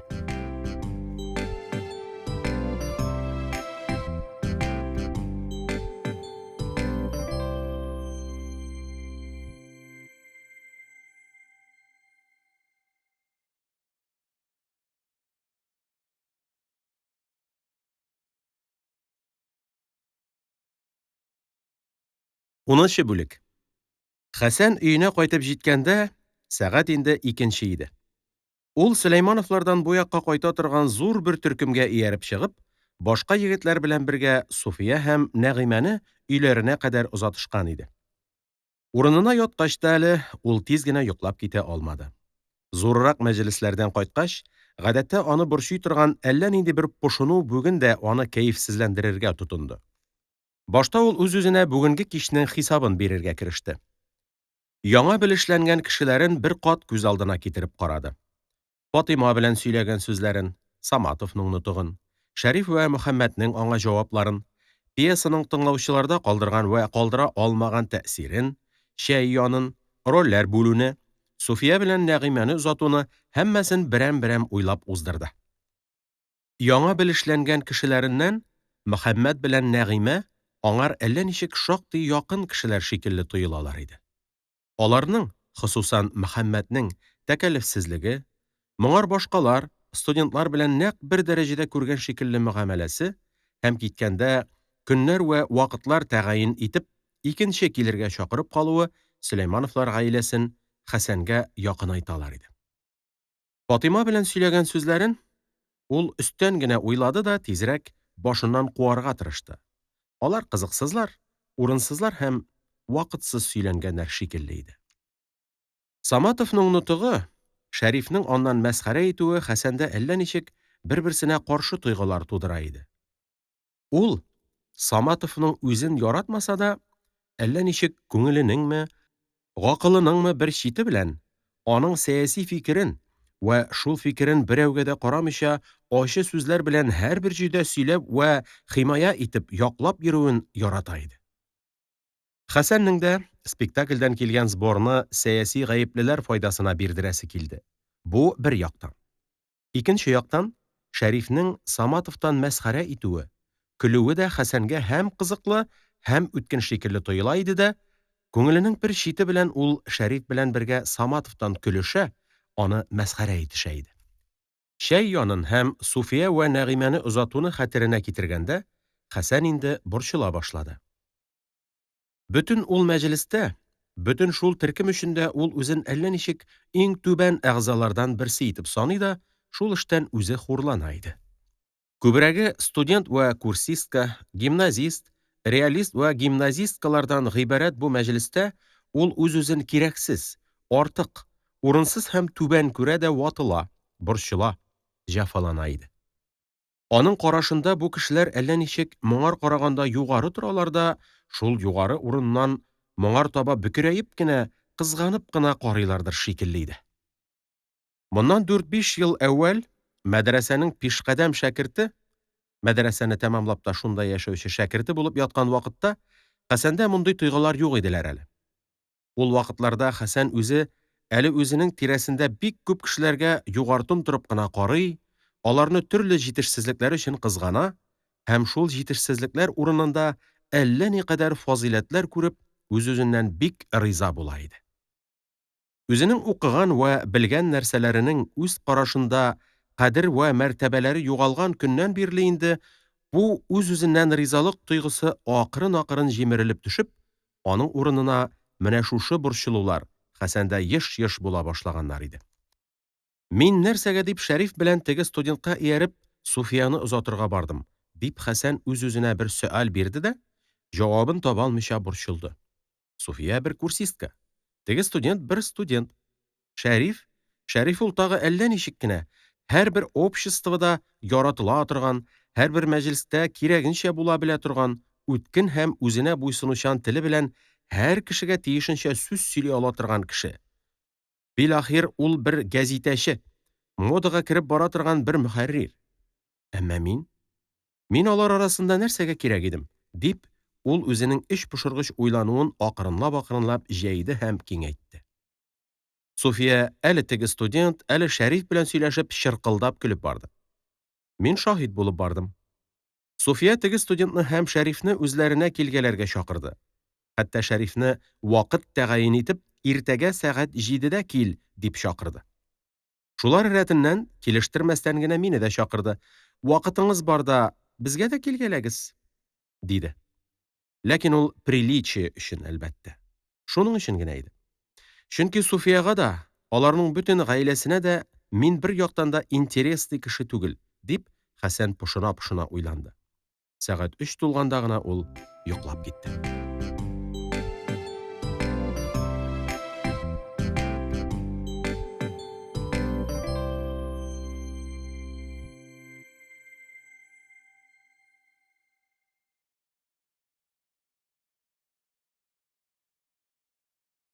11 бүлек. Икенче көн сәгать 10-нарда Хәсәннең йокыдан торып чәй эчеп бетерүенә аның янына Саматов килде.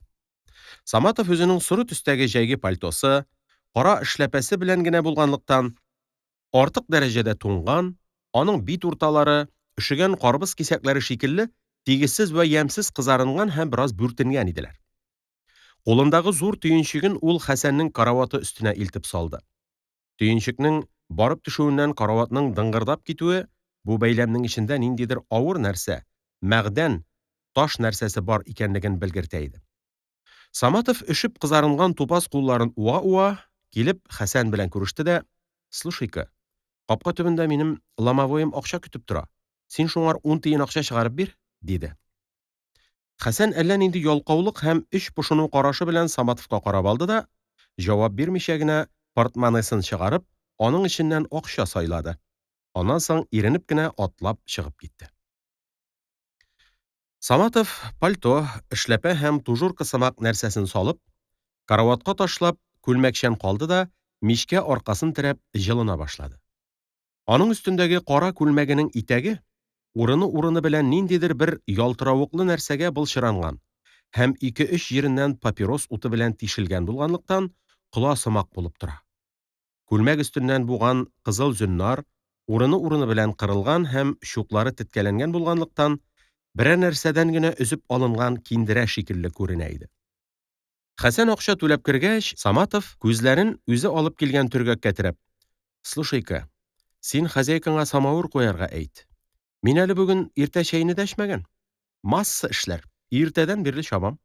Әнә сиңа нәрсәләр китердем", дип, урыныннан кузгалды да, карават янына килеп, төенне шишә башлады. Һәм күзе белән ишарә итеп, Хәсәнгә бүлмә ишеген ябарга кушты. Төеннән башларына русча "тартышуда гына табарсың син үз хакыңны" дип язылган, ихтилалга өнди торган берничә рисалә, брошюра, Социалист-революционерлар партиясенең Казан шөгъбәсе бүлеге печәте һәм ярты пот кадәр татар шрифтлары килеп чыктылар. Хәсән бу нәрсәләрдән куркынып китте дә, кәефсезләнгән һәм арыган күзләр белән Саматовка туп-тугры карады. Биленә бәйләгән каешыннан уңгайсызланган шикелле, аны бераз бушатып куйды. Саматов бу караштан да, Хәсәннең уңгайсызлануыннан да бер нәрсәдә аңламаган кыяфәт белән бүлмәнең эчен каранды да, кәрзинне күргәч, күзе белән аңар ишарә итеп Хәсәнгә: "Бушат әнә шул кәрзинне. Бу нәрсәләрне шуның төбенә салып куярмыз", диде. Һәм аның урыныннан кузгалмый торганын күргәч, үзе барып кәрзинне бушатырга тотынды. Хәсән бераз вакыт Саматовның кәрзиндәге нәрсәләрне чыгарып ташлаганын тавыш-тынсыз гына карап торса да, әйберләр туздырылып бетеп, теге төенне куяр вакыт җиткәч, ул Саматовтан: "Туктале, Саматов, бу нәрсәләрне нишләтмәкче буласың син?" дип сорады.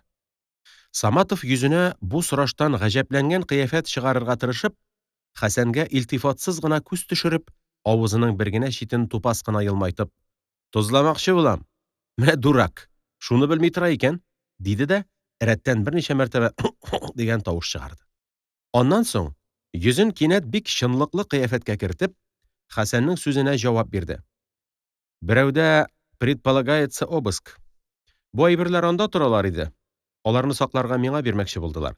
Бит анда печәт бар. Булыр-булмас кеше кулына бирергә опасно. Белә торгансың, минем үземне дә инде күптән эзлиләр бит. Дай-ка мин әйтәм, Хәсәнгә илтеп куйык дим. Знакомыйлар арасында незамеченный кешенең булуы да ярап куя икән", диде һәм нәрсәдәндер тавык кыткылдаган шикелле итеп көлеп җибәрде дә: "Китер аны, менә шушында салып куям мин аны", дип, Хәсәнгә теге төенне алып бирергә кушты. Хәсән аның сүзен ишетмәгән кыяфәт белән: "Аларны миндә сакларга да куркыныч иш. Кинәт обыскы булып куйса, уңгай булмас бит", диде дә, кире биреп җибәрергә хәзерләнгән шикелле итеп, төенне бераз урыныннан кузгатып куйды. Саматов кәрзин өстенә бөкрәйгән сынын кинәт кенә турайтты, күзләрен ачулы акайтты, берничә мәртәбә дигән тавышын чыгарды да: "Трус! Обыскы ясасалар имеш. Әйт, пожалуйста, синдә ни дип обыскы ясасыннар соң? Син нинди деятель соң? Татар шул. Общий балактан аңа үз шкурасы кадерле шул. Трус", дип кычкырып җибәрде. Хәсән бу сүзләрне тыныч кына тыңлап торды да, күзләренә гафу сораган сымак бер кыяфәт чыгарып, Ләкин тавышындагы кәефсезләнүен яшермичә генә: "Тукта әле, Саматов. Син сүгенергә тотынма әле. Мин бит үземә килеп обыска ясарлар димим. Монда безнең хозяйканың кызы бар. Ул шушы көннәрдә үзен дә обыска көтә", дип җавап бирде дә, Саматовка туп-тугры карап, баскан урынында уңайсыз гына хәрәкәтсез калды. Хәсән Мариянең үзендә тентү көтү көтмәвен бер дә белми. Хәтта аны сәясәт белән шөгыльләнә торган кыз булыр дип уйламый да иде. Шулай да ул үзен Саматов алдында куркак бер кеше, фикере, мәсләге өчен бертөрле дә уңайсызлык күтәрергә теләми торган кеше итеп калдырасы килмәгәнлектән вә шуның белән бергә бу куркыныч нәрсәләрне үзендә сакларга уңайсызланганлыктан, кечкенә генә, гөнаһсыз гына бер хәйлә корып карый һәм үзенең шундый вак хәйлә, вак ялганга мәҗбүр булуыннан уңайсызлана иде. Ләкин Саматов Хәсәннең хәйләсенә бирешмәде. Юк нәрсәгә исең киткән икән синең? Анда обыск ясарга кергән жандармнар синең бүлмәңә керергә не имеют права. Син аларны бүлмәңә кертмисең генә. Алар не имеют права, дип ул төенне инде кәрзингә салып ук куйды. Хәсән уңайсыз гына елмаеп, Россиядә право дигән нәрсә бармы соң? Дисә дә, Саматовның төенне кәрзингә куюына бәхәс итмәде. Саматов төен өстенә рәтләп кенә берничә китап тезде. Алар өстенә калган нәрсәләрне ничек кирәк алай аннан-моннан гына кәрзингә тутырды да: "Менә моны инде сам чорт та иснәп таба алмый. Трус син. Сознательный кешегә трус булырга ярамый. Хозяйка кызына обыска белән киләләр икән. Син аларны үз бүлмәңә җибәрмә генә. Позвольте диген, ордер жандармского управления диген. Да конец бу әйберләрне килеп табалар икән. Анда да куркырга ярамый. Мин аларның нәрсә икәнен белмәдем. Бер незнакомый студент миңа сакларга калдырып китте. Мин бик просить иткәч, нәрсә икәнлеген белмичә алып калдым диген. Шулай дисәң бер нәрсә дә булмый?" Диенә-диенә, өстәл янына барып утырды да, Хәсәнне самавырны тизрәк булдыртырга кыстый башлады. Хәсән Саматовның бу сүзләрен эче пошып, ачуы килеп тыңлап торды да, өзек кенә тупас кына әйтеп: "Нигә дип, Саматов, балалар ышанмаслык сүзләрне миңа сөйләп утырасың? Синең незнакомый студент калдырып китте дигән сүзләреңә ышанып ятырга жандармнарны дураклардан гына җыеп ясыйлар дип белдеңме әллә син? Бу нәрсәләрне килеп таба калсалар, 2 ел төрмәдә утырып чыгасыңны алдан ук белеп кенә торырга кирәк инде", диде дә бармаклары белән берничә мәртәбә өстәлгә кагып куйды. Саматов күзләренә кайтты. "Хынк" дигән тавышын берничә мәртәбә чыгарды. "Әйе, жандармнарны мин синең хәтле генә белмим шул. Революционный курукта минем йөргәнем юк шул. Синеңчә жандармнарны исключительно зур акыллы ученыйлардан гына җыя торганнардыр. Пусть шулай булсын. Теләсәң үзең дә шунда хезмәткә кер тагы. Әйдә, самавырың булырлык булса, чәеңне хәзерләт, булмаса аннан минем эшләр бар." Хәсән чәй янына күмәч алырга чыкканда, Саматов аңар кайнаган сөт тә алып керергә кушып чыгарды. Чәй янында егетләр әүвәл бер-берсенә дәшешми генә утырдылар. Хәсән чәй эчми, укый торган китапларыннан берсен алып, шуны караштыргалаган шикелле итеп утыра иде. Саматов әүвәлге стаканын эчеп бетергәч, иреннәре эченнән генә Марсельеза көен шыңшый башлады. Һәм бераздан соң тонык кына, бераз карлыккан тавыш белән: "Ташлыйк, туганнар, иске дөньяны", дип, бармаклары белән самавыр патносына кагып куйды. Аннан соң сөйләшенә башланган сүзне дәвам иттергән шикелле итеп сөйләп китте. "Позор, валлаһи, торып-торып татар булып туганыңа хурлана башлыйсың. Студентлар да курсисткалар җыеп спектакль уйный. Ә сборы политическийларга булсын дигәч, җаннары чыгарга җитешә. Аннары тугры әйткән кеше гаепле. Брошюралардан бикләнгән нәрсәләреңне сөйләмә, имеш. Аларга обязательно гимназия учебникларындагы сүзләрне генә сөйләргә кирәк. Позор, валлаһи. Студент булып бер рабочий кадәр сознаниеләре юк. Теге Шәрифнең поступкаларын мин ичемә җыеп барам әле. Ул минем добротадан пользоваться итеп, һаман минем белән шутить итә әле. Тукта әле, шутить итсен әле ул. Ата-бабасыннан ишетмәгәнен ишетер әле ул миннән", дип, Саматов урыныннан торып, бүлмә буенда йөренергә тотынды. Хәсән башын китабыннан күтәрде дә, озын гына итеп, авызын зур ачып кына бер иснәде. Ул китапны да укый алмый, Саматовның да сүзләрен тыңларга теләми утыра иде. Саматовның үзенә бик ышанып, үзенә бик зур әһәмият биреп, үзен бик көчле, бик куркынычка куеп сөйләве һәм шул сүзләрне сөйләгәндә йөзен, күзләрен сугышырга хәзерләнгән сымак тотуы Хәсәннең саруын кайната иде. Бик иренгән сымак акырын гына кыймылданып, ялкау гына тавыш белән: "Шәрифне сүз белән генә куркытуы кыен булыр, пожалуй", диде дә ул, кулындагы китабын ябып, тәмәке кабыза башлады. Теләр-теләмәс кенә әйтелгән бу сүз Саматовны кыздырырга җитә калды. Ул әүвәл бераз тотлыгып торып, танавыннан берничә мәртәбә дигән тавыш чыгарды да, кулларын селкеп-селкеп сөйләп китте. Синең шикелле шәкертләргә генә әллә кем бит ул. Без андыйларны күп күргән. Аны шул синең шикелле шәкертләр мактый-мактый харап итеп бетерделәр дә. Имеш тә писатель, имеш поэт. Ул язган нәрсәләрне кем яза алмый соң? Әйтерсең Гоголь булган. Әйтерсең Пушкин яки Горький булган. Аның бер рабочий кадәр сознаниесе юк. Матур киемнәр киеп, зур бантиклар тагып йөргәч, синең шикелле шәкертләр аны әллә кем дип уйлыйлар. Аның бер юньле рабочий хәтле дә сознаниесе юк. Аның Атласовка акча җыеп йөргән булуы идея өчен дип беләсеңмени син? Беләбез без аның нәрсә өчен йөргәнен. Нәгыймә артыннан ухаживать итәр өчен йөрде ул. Имеш поэт. Әйтерсең Пушкин. Ул язган нәрсәләрне кем яза алмый соң? Хәсән Саматовның соңгы сүзләренә һаман әле шул ялкау тавыш белән: "Менә мин яза алмыйм", дип җавап бирде дә, иренеп кенә чәй ясарга кереште. Саматов Хәсәнне бу сүзе өчен шәкерт дип сүкте. Шәкерт дигән сүзне ул тавышына хосуси бер яңгыраш, мыскыллау яңгырашы биреп, басып, каты итеп әйтә иде. Бу юлда инде Хәсән дә җавапсыз кала алмады. Ул кинәт кабынып китте дә: "Ә син мужик. Син кеше белән сүгешми сүз дә сөйли белми торган мужик. Син школьник булганга күрә русча неграмотный. Шәкерт булмаганга күрә татарча неграмотный. Шәкертләр ичмасам татарча грамотный булалар алар", дип кычкырыбрак куйды. Бу сүзләр Саматовның кызуын шактый бастылар. Ул әүвәл үчекләгән кыяфәт белән елмаеп караса да, Хәсәннең йөзенә чыккан чын-чын ачуын күргәч, йомшады. Тавышын тынычландырып, сүзне яңадан Шәрифкә күчерде. Һәм яңадан бер кат Шәриф турысында әүвәлдә сөйләп уздырган сүзләрен сөйләргә кереште. Буталды, уңгайсыз кулларын буташтыргалады, еш-еш «тынх» дигән тавыш чыгара башлады.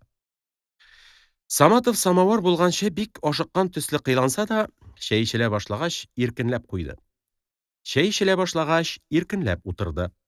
Шәриф тугрысындагы сүзләр беткәч, ул кичкенә генә бер мөнәсәбәт белән рус студентлар тормышы мәсьәләсенә күченеп китте дә, үзенең рус студентлары арасында бик кадере зур икәнлеген аңлатырга тиешле сүзләр сөйли башлады.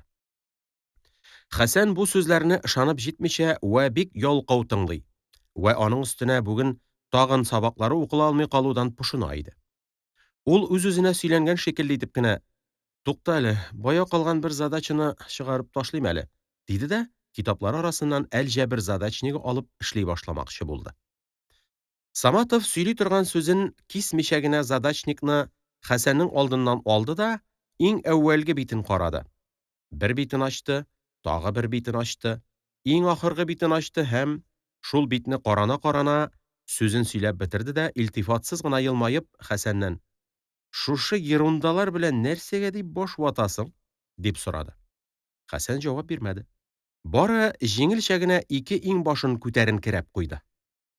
Аннан соң Саматов мондый нәрсәләр укып гомер әрәм иткәнче, самообразование белән шөгыльләнергә тиеш икәнен, булар урынына икътисад фәне, фәлсәфә шикелле нәрсәләр уку кирәк икәнен сөйләде дә, Хәсәнгә Дарвин әсәрләрен, Каутский китапларын, Ницше фәлсәфәсен укырга киңәш бирде. Һәм шул мөнәсәбәт белән үзенең бик күп китаплар укыганлыгын, фәлсәфә, һәйәт, икътисад вә тарих белән бик күп шөгыльләнгәнлеген дә әйтеп китәргә онытмады. Самообразование белән шөгыльләнүнең файдасы зур икәнчелеккә ул үзен мисал итеп тотты. Шулай шөгыльләнә башлаганнан бирле үзенең дөньяга карашы бик киңәйгән икәнен, сознаниесе бик арткан икәнен кат-кат әйтеп сөйләде. Саматов шулай итеп беренче яртыга кадәр утырды.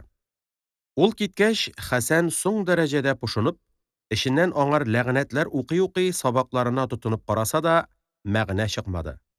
Бер яктан бу пошыну, икенче яктан теге куркыныч әйберләрнең үз кәрзинендә икәнен хәтерләү аңа сабак укырга ирек бирмиләр иде. Ул һәммә китапларына берәм-берәм тотынып карады, аларның битләрен бер-ике мәртәбә актарып чыкты, задачалар чыгарырга тырышып бакты. Берсе дә эшкә ашмады. Шулай итеп, берничә сәгатьләр утыргач, ул бервакыт теге нәрсәләрне актарып карарга уйлап, кәрзине янына килде дә бераз басып торды. Ләкин актарып карый алмады. Бу кәрзин, аның эчендәге нәрсәләр аны борчыйлар иде. Ул нәрсәләрне аның күрәсе килмәде. Моннан соң тагы китапларына тотынып караса да, алар укылмагач, бүген бөтенләй сабакка бармый калырга булып, ул Воскресенскийга чыгарга киенә башлады.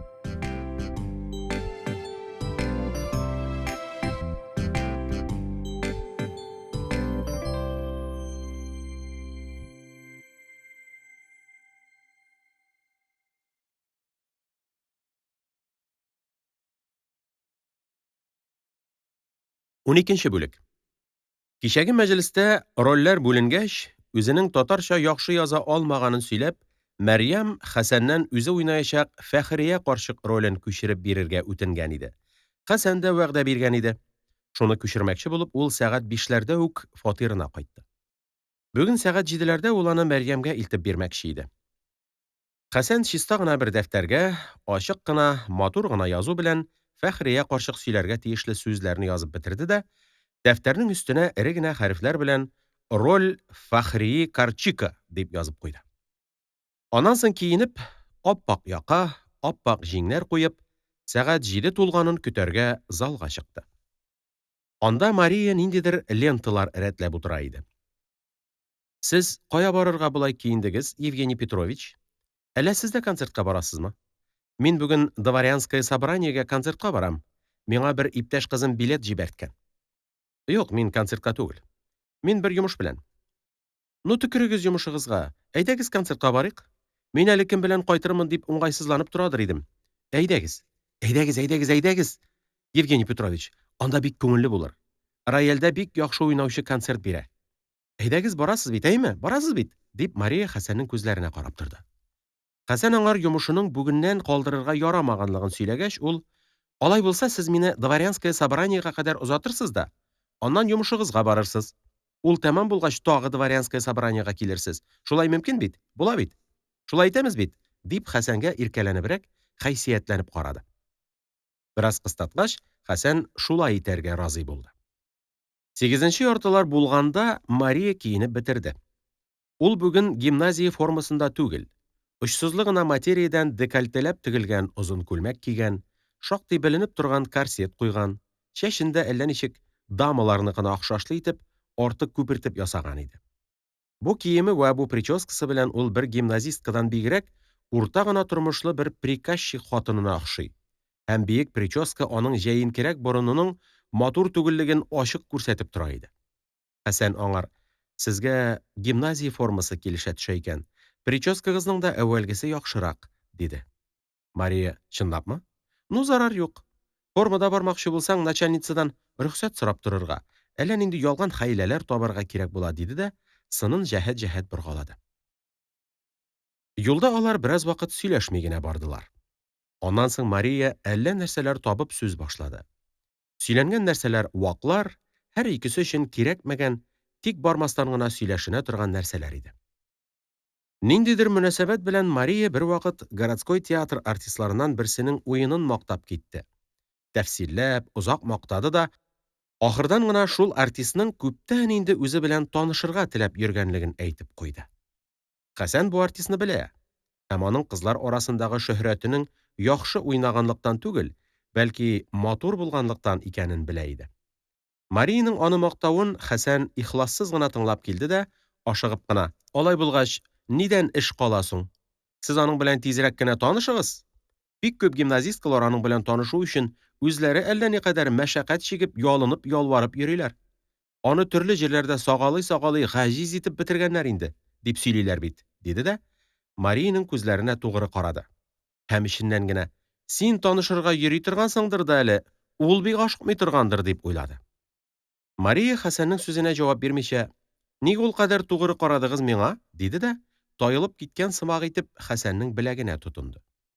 Аннан соң алар култыклашып киттеләр. Марияны Дворянское собраниегә кертеп җибәргәч, Хәсән Мәрьямгә китте. Бу вакытта урамнарның төрле якларыннан кечкенә генә очар төсле тора торган нәфис, матур санкиларга җигелгән мәһабәт кучерлы, мәһабәт атлар белән халык концертка җыела иде. Бу атлар очып килеп төшкән төсле ашыгышып киләләр дә, кинәт кенә ишек төбенә туктыйлар. Мәһабәт ирләр, кыйммәтле ротондаларга төренгән матур-матур дамаларны санкиларыннан төшерәләр дә, акрын гына, вәкарьле генә кайларгадыр кайтып китәләр иде. Хәсән бу атлар арасыннан үз-үзен югалтыбрак үтте дә, моннан 3 урам ераклыгындагы Мәрьям фатирына китте.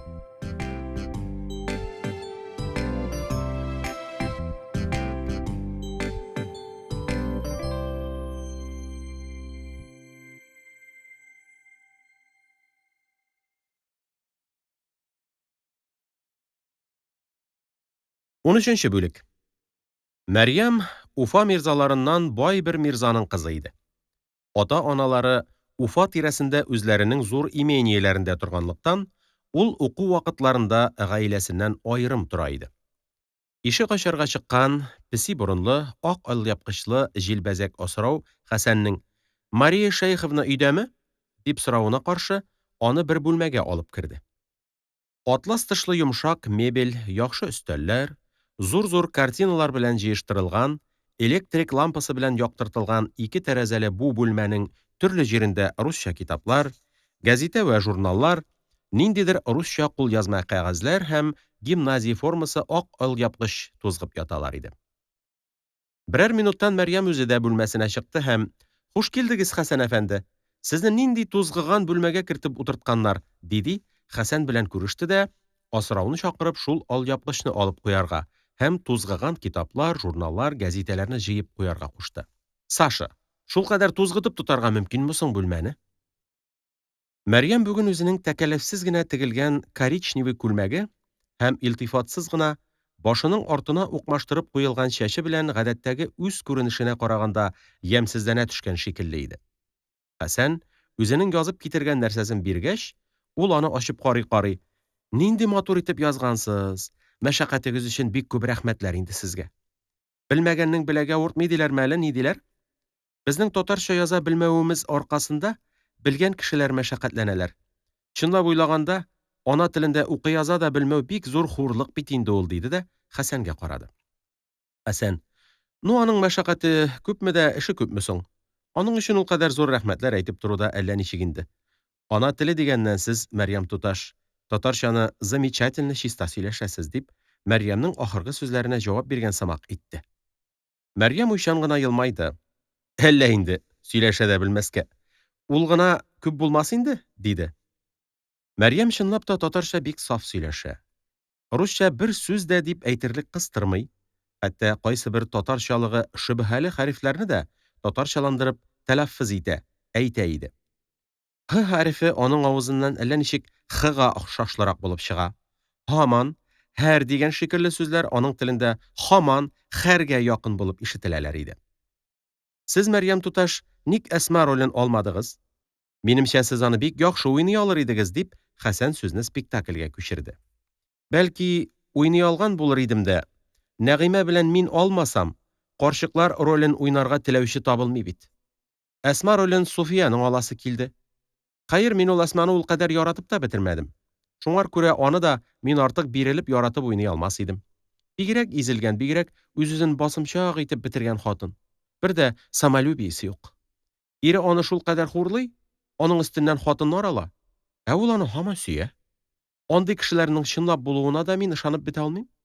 Әгәр булалар икән инде алар мәхәббәтле, күңелле кешеләр булудан бигрәк кызганыч кешеләр», дип, Мәрьям бер тыныш белән генә сүзен бүлде. Нечкә генә кашларын бераз чытты да, ахыргы сүзләрен тәкрар итеп ныгытып куйды. «Кызганыч кешеләр генә, әмма мәхәббәтле, сөйкемле кешеләр түгел». Пьесада тасвир ителгән Әсманы, ягъни шуның шикелле табигатьле, шуның шикелле сабырлы, шуның шикелле ирен сөюче татар хатынын Хәсән иң яхшы хатынга саный. Мондый хатынны һәркем хөрмәт итәргә, һәркем сөяргә, яратырга тиешле дип уйлый иде. Мәрьямнең башкача уйлавы, ягъни мондый хатыннар яратылырга, ихтирам ителергә түгел, бәлки кызганылырга гына тиеш дип уйлашы, Хәсәнгә әүвәл мәртәбәдә шактый ят һәм гаип төсле күренде. Аның шул кадәр сөеп, ихтирам итеп йөргән Әсмасының зур укымышлы, гакыллы бер татар кызы каршында фәкать бер кызганыч мәхлук булып калуы һәм гаҗәп, һәм ят, һәм уңайсыз иде. Шулайын шулай да инде ул Мәрьям туташ, ләкин Әсманың алай самолюбиесез булуы үзеннән түгел бит инде аның. Татар жизненең условияләре аны шулай итеп чыгарганнар бит дип, ул җөрьәтсез генә Мәрьямгә карады. Мәрьям, шул ук нәрсәләр шул Әсманы кызганыч кына кеше итеп тә калдырганнар диде. Нәрсәләр дигән сүзне ул әллә ничек итеп тавышын күтәрә төшеп әйтте. Хәсән, анысы алай инде, диде дә нәрсәдер әйтергә теләп тә әйтми калган яки әйтә алмый калган кыяфәткә керде. Аның бу «анысы алай инде» дигән сүзе фәкать Мәрьямгә төпле җавап булырлык бер сүз әйтә алмаганлыктан гына әйтелгән сүз иде. Эченнән ул Мәрьямнең бу фикеренә бөтенләй кушыла алмады.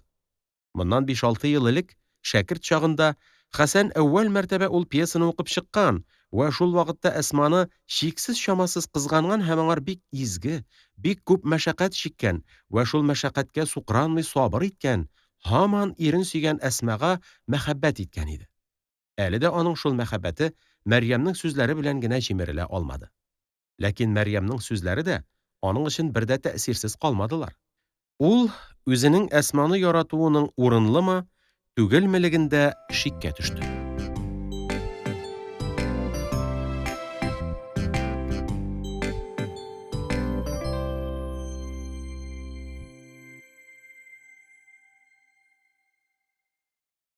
14-нче бүлек. Хәсән дворянское собраниегә килеп, 65 тиен түләп залга керде. Концертның беренче бүлеге беткән, халык залга таралып йөренә. Ләкин тыңларга килгән кешеләр артык күп булмаганга күрә, залда артык тыгыз түгел иде. Монда шәһәрнең байлары, югары сыйныфы булганлыктан, кирәк киемнәр, кирәк туалетлар кибарәнә, тәкәббер. Кешеләре үзләре дә әллә ничек нәфис вә матур шикелле күренәләр. Нәфис вә матур итеп йөренәләр, вәкарлы вә тәртипле гөрелдиләр иде.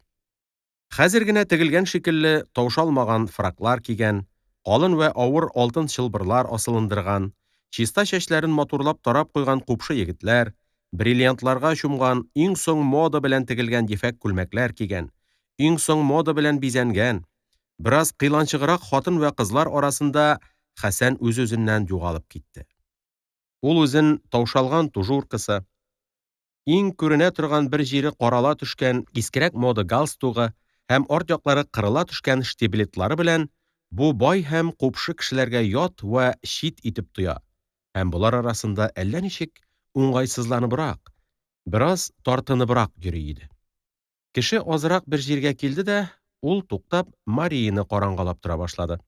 Бераздан ул Марияны очратты. Мария ниндидер чибәр генә бер кыз белән сөйләшеп йөри иде.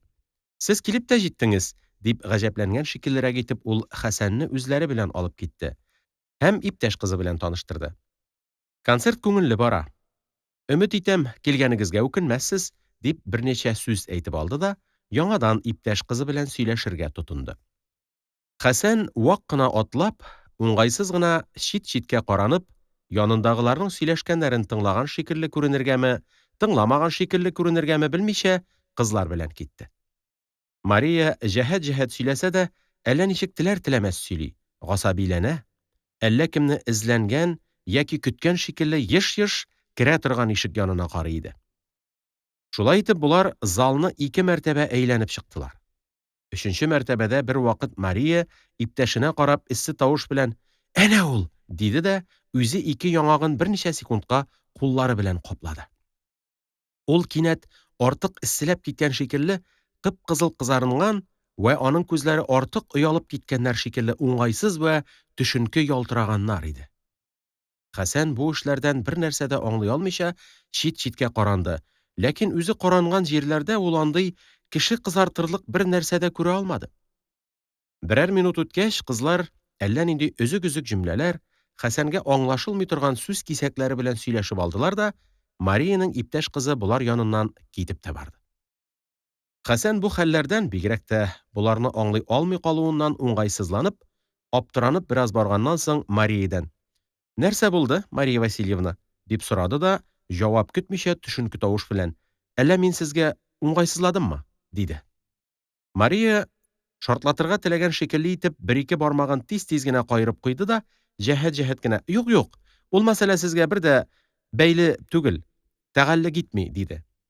Тагын бармакларын каерып куйды һәм муеныннан асылындырган чылбырын төзәткән шикелле итте. Хәсән миңа барыбер дигән шикеллерәк итеп читкәрәк каранып бара башлады. Шулай итеп, булар бер-ике мәртәбә залны әйләнеп чыктылар. Халык сөйләшә, көлешә, юк кына нәрсәләрдән, сүзләрдән дә әллә никадәр кәеф таба шикелле иде. Берничә минуттан соң булар янына теге кыз җәһәтләп кенә кайтты да Мариягә: "Сиңа бер сүзем бар", диде. Кызлар: "Гафу итегез, без сезне берничә минутка гына калдырып торамыз", дип Хәсәннән аерылдылар. Хәсән буларның кая киткәннәрен карамаска тырышып, артына борылды да берничә адым халык арасына катышып барды. Аннан соң бер җиргә барып утырды. Берничә минуттан соң ул теге кызларның ниндидер бер егет белән бергә йөренә башлаганлыкларын күрде һәм текәлеп карап аның бая юлда Мария мактап килгән артист икәнен таныды да, эченнән генә Марияны мыскыллады. Артистның аның белән бик нык белешәсе килгән икән. Тот капчыгыңны. Син түгел, чибәррәк кызларыгыз да әле аның артыннан үзләре чабалар. Шулай үзеңгә алынып, иптәшләрең аркылы теләнеп белешләнә алганыңа да куан инде. Хәсәннең эче поша башлады. Мариягә шул кадәр кыстатып, монда алып килгәне өчен соң дәрәҗәдә ачуы килде. Имеш тә үзенә әллә нинди бер шарлатан артист белән танышырга кирәк булгач та, шуны каратып тотарга башка кешене кыстый-кыстый алып кил, имеш. Хәсәнгә билетка түләгән 65 тиен акчасы да кызганыч тоелды. Ул аның белән 2 мәртәбә шәһәр театрына бара алган булыр иде. Мәрьям чәй эчертмәкче булганда, монда киләм дип ашыгып чыкканына да ул үкенде. Концертның икенче бүлеге башланды. Ир уртасы бер кеше рояльдә уйный иде. 1, 2, 3 номерлар булды. Теге кеше һаман рояльдә уйнады. Хәсән концертның программасын сатып алмаган, килгәнче афишасын да укымаган вә шунлыктан концертта нәрсәләр булачак икәнен белми иде. Әүвәлге номерларны ул ихлас белән рәтләп тыңлап торса да, 3нче номердан башлап инде я скрипкада уйнау яки җырлау көтә башлады. Ләкин файдасыз. Концертның бөтен номерлары фәкать шул рояльдә уйнаудан гына гыйбарәт булачак иде. Соңгы номерларны инде ул тыңламый башлады. Рояль тавышы аның колакларын ялыктырган, ардырган, туйдырган иде. Музыканың нәзәриятен белмәгәнгә күрә, концерт бирүченең шактый зур мәһарәт белән иң мәшһүр композиторларның әсәрләреннән уйнаган нәрсәләре Хәсәнгә зур хиссият бирә алмыйлар вә шунлыктан аны ялыктыралар иде. Рояль бәлки әллә нинди бөек җаннарның бөек тойгыларын, дөньяны каралтырлык зур ачык кайгыларын, җир вә күкләрне көлдерерлек, рәхәтләндерерлек учсыз-кырыйсыз шатлыкларын, яки шуларның барысыннан кушылган адәм телләре белән сөйләнә алмый, каләмнәр белән языла алмый, йөзләр вә күзләр белән генә күрсәтелә алмый торган юләр тойгыларны үзенең озын курыч телләре белән хикәя иткәндер. Ләкин аларны Хәсән аңламый вә шунлыктан әсәрләнми иде. Ул йомшак кына басып, тәмәке бүлмәсенә чыгып китте. Анда рояльнең тавышы акрын гына, моңлырак кына булып ишетелә иде. Икенче бүлек бетеп, халык йөренә башлагач, Хәсән дә залга керде дә, күзләре белән эзләп Мария белән теге кызны тапты. Алар теге артист басып тора торган почмак тирәсенә ышкынып йөриләр. Ләкин ул инде башка кызлар белән сөйләшә башлап, буларга бер дә илтифат күрсәтмәгәнлектән, аның янына сырыша алмыйлар иде. Хәсән буларның шулай ит тирәсендә әйләнгән мәче шикелле, аның тирәсендә максутларына ирешә алмый әйләнгәннәрен күреп, ачу кайтару шатлыгы белән кәефләнде дә, эченнән генә: "Артистның бик танышасы килгәнмени? Әйләнегез әле, әйләнерсез әле", дип кызларны үчекләде. Кызлар яңадан бер-ике мәртәбә әйләнеп, файда чыкмаячагына тәмам ышангач, ул почмак тирәсеннән киттеләр. Бер мәртәбә залны әйләнделәр дә, иттифакый очрашкан шикелле генә итеп, Хәсән янына туктадылар. Мария күзләрен уйнаклатып: "Евгений Петрович, сез кая югалдыгыз? Залда күренмәдегез. Нишләп монда пошынып кына утырасыз? Әйдәгез йөрик", диде. Хәсән кызлар белән китте. Мария бер туктамый сөйләшергә тырышса да, үзенең кәефсез, күңелсез икәнен бөтенләй яшереп бетерә алмый. Еш-еш күз очлары белән артист баскан почмакка каранып ала һәм бөтен йөзе, Бөтен сыны һәм тавышы белән нервничать итә иде. Хәсән алдан хәзерләп куйган җөмләсе белән сүз башлады. Мин карап тордым, Мария Васильевна, сезнең шулкадәр мактаулы артистыгыз каты күңелле егет булып чыкты. Аның артыннан кызлар ялынып йөреп, соранып танышалар. Ә ул икенче матуррак кызлар күргәч тә, әүвәлге шулкадәр мәшәкать чиккән кызларга илтифат та күрсәтми башлый. Бу сүзләр Мариягә Хәсән уйлаган кадәр тәэсир итмәделәр. Кыз йөзен вә тавышын әүвәлгедән үзгәртмәскә тырышып, андый артистлар алар бай хатыннар эзләп кенә йөриләр. Шуңа күрә менә без дә бу антрактта тиз генә аннан качып өлгердек. Андый кешеләр кызык түгелләр, дип кенә җавап бирде дә сүзне кисте. Хәсән эченнән генә зур бер дошманын җиңгән шикелле шатланып, алаймыни, нинди вөҗдансыз ялганлау, күзгә карап ялганлау, чытырдатып ялганлау дип уйлады да, мәсьәләне дәвам иттермәкче булды. Ләкин Мария аның сөйләп бетергәнен көтмичә генә, "Куйык бу мәсьәләне, кызык түгел. Концерт ошыймы? Уйнавын яраттыгызмы? Шуны сөйләгез", дип Хәсәнне туктатты. Концерт сәгать 1-дә генә бетте. Мария белән Хәсән кайтканда аз сөйләшеп, киреле-миреле сөйләнеп кайттылар. Алар һәр икесе кәефсезләр, бүгенге кичтән разый түгелләр иде. Хәсән кайтып җитеп урынына яткач та бик озак йоклап китә алмый, пошынып, гаҗиз булып чыкты. Аның бер яктан Мариягә ачуы килә, икенче яктан үзенә ачуы килә иде. Ул, ах, кокетка, үзенә бер шарлатан артист белән танышырга кирәк булган да, шуны каратып тотарга кыстый-кыстый, расходлар тоттыра-тоттыра бер кешене алып бар имеш. Шулай итмәсә, марҗа кызы да булмый шул ул, дип уйлана башлады. Шушы минутта аңар Марияның шул эшләре марҗа кызы булганлыгыннан килгән, бары шуннан гына килгән шикелле. Ул бөтен рус кызларыннан сыгып чыгарылып ясалган да, шуңар күрә үзенең эшләре белән бөтен рус кызларының эшләгән вә эшләячәк эшләрен күрсәтә шикелле иде. Шуның өстенә без аны ташлап киттек дип, күз дә йоммыйча ялганлап ята бит, дип Хәсән уйлавын дәвам иттерде дә, фикере белән үз-үзен шелтәләргә кереште. Миңа аның шул ялганына каршы: "Юк, Мария Васильевна, минем күрүем буенча, сез аны ташлап китмәдегез, ул сезне ташлап китте", дияргә тиеш иде. Ә мин авызымны йомып аның шул ачык ялганына ышанган күренеш белән калдым. Татар шул, гакылы төштән соң төшә. Аның "Бу мәсьәләне куйык, кызык түгел" дигәненә каршы: "Әйе, сезнең урында булсам, миңа да кызык булмас иде. Ләкин читтән карап торганга күрә минем өчен бик кызык булды", диясем генә калган. Әлеге татар гакылы шул, дип уйланды. Тагы бераздан соң ул үз-үзен концерттан Марияны көтмичә кайтып китмәгәнлеге өчен шелтәләде.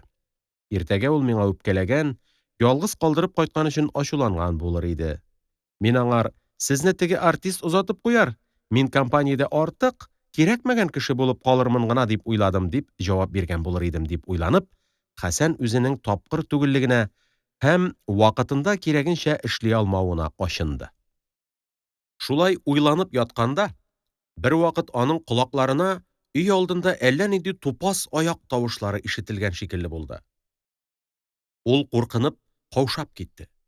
Үзенең кәрзинендә нинди куркыныч нәрсәләр барлыгы, бу тупас аяк тавышларының жандармнар аяк тавышы, тентүгә килгән куркыныч һәм кансыз йөзле кешеләрнең яман хәбәрләре булучылыгы аның хәтеренә килде. Ул тын алуын туктатып, бөтен куәтен колакларына җыеп тыңланып ята башлады. Аяк тавышлары ишетелмәделәр. Берәр минуттан соң яңадан дөбердәгән шикелле булды. Хәсән яңадан тыңлана башлады. Тавыш тагын тукталды. Бу вакытларда Мария вә концерт бөтенләй онытылып, Хәсәннең башыннан әллә нинди куркыныч вә караңгы уйлар үтеп киттеләр. Саматовның әллә нинди шөбһәле төен күтәреп килгәненә жасуслардан, шымчылардан, каһәр суккан жасуслардан берсе игътибар итеп калган булса да, аның хәбәре буенча хәзер тентергә килсәләр дә, ул куркыныч пичәт, куркыныч матбага хәрефләрен һәм качырылып басылган книгаларны тапсалар, Хәсәннең бөтен тәне чымырдап китте. Тапсалар, мине охранное отделениегә, аннан төрмәгә озаталар инде. Билгеле, ул нәрсәләрнең миңа кайдан килгәнлеген сорыйлар инде. Мин әйтмим, әлбәттә, әйтмим. Ни булса була, ләкин әйтмим. Буларны уйлагач, Хәсән үзендә шуны әйтмәслек, егетлек, баһадирлык тойган шикелле булды да, курку вә каушавын бераз басып, тыңлап ята башлады. Өйдә тирән вә эч пошыргыч тынлык, тышта да кыеклап ява торган карның тәрәзәгә бәрелеп чытырдавыннан башка тавыш ишетелми иде. Берникадәр ятып, теге тавышларның куркыныч тавышлар булмаганына ышанып җиткәч, Хәсән зур бер уңайсызлыктан котылып чыккан төсле иркенләп китте. Озын бер сулыш алды. Акрын гына тамак кырып куйды да, әллә нәрсәләр, өзек-өзек нәрсәләр уйлана-уйлана тәмәке тартырга кереште. Шулай уйлана торгач, бер вакыт бу нәрсәләрне китергән өчен аның Саматовка ачуы килде. Бик килде. Кеше кулы белән утлы күмер көрәргә сөя торган адәмнәр. Үзен-үзе баһадир күрсәтер өчен ул теге нәрсәләрне сакларга алган, үзендә сакларга курыккан да миңа китереп куя. Аңар нәрсә? Мин эләккәннән аңар ни була? Имеш тә аны күптән полиция эзли имеш. Нинди ялган. Үз паспорты белән шул паспортны полициягә заявить иттереп тора да, мине полиция эзли дигән булып ялганлый. Эзләсә киләсе дә фатирымнан тотып алып китәсе генә бит. Мине трус дигән була. Ул үзе трус, мактанчык трус. Партийныйлар алдында бик баһадирлык күрсәтәсе килсә, ул кеше кулы белән утлы күмер көрәмәсен. Үзе алган нәрсәләрен үзе сакласын. Ачу китереп тагын, тинтү булса фәлән дип әйтерсең, төгән дип әйтерсең дигән булып, балалар алдаган шикелле мине алдап ышандырмакчы була. Шушыларны уйлый-уйлый, Хәсән теге нәрсәләрне иртәгә үз квартирында калдырмаска карар бирде. Хәсән иртәгә Саматовка теге нәрсәләрне килеп алырга әйтмәкче булды, хәтта әгәр Саматов алып китәргә теләмичә сүгенә башласа, кичә синең төенеңнән хәзяйка шикләнгән. Я ул төенне фатирымда тотма, я аның нәрсә икәнен миңа да күрсәт дип бәйләнде дип ялганларга да карар бирде.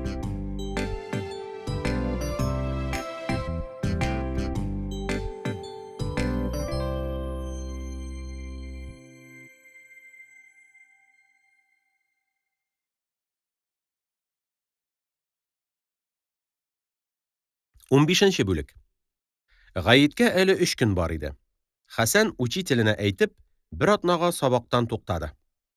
Бөтен гаит хәзерлеге 2-3 сәгатьлек кенә эш булса да, аның әллә ничек бәйрәм алдыннан сабак дигән нәрсәне бөтенләй онытып торасы, бәйрәмгә хәзерләнгән шикелле итеп йөрисе килде.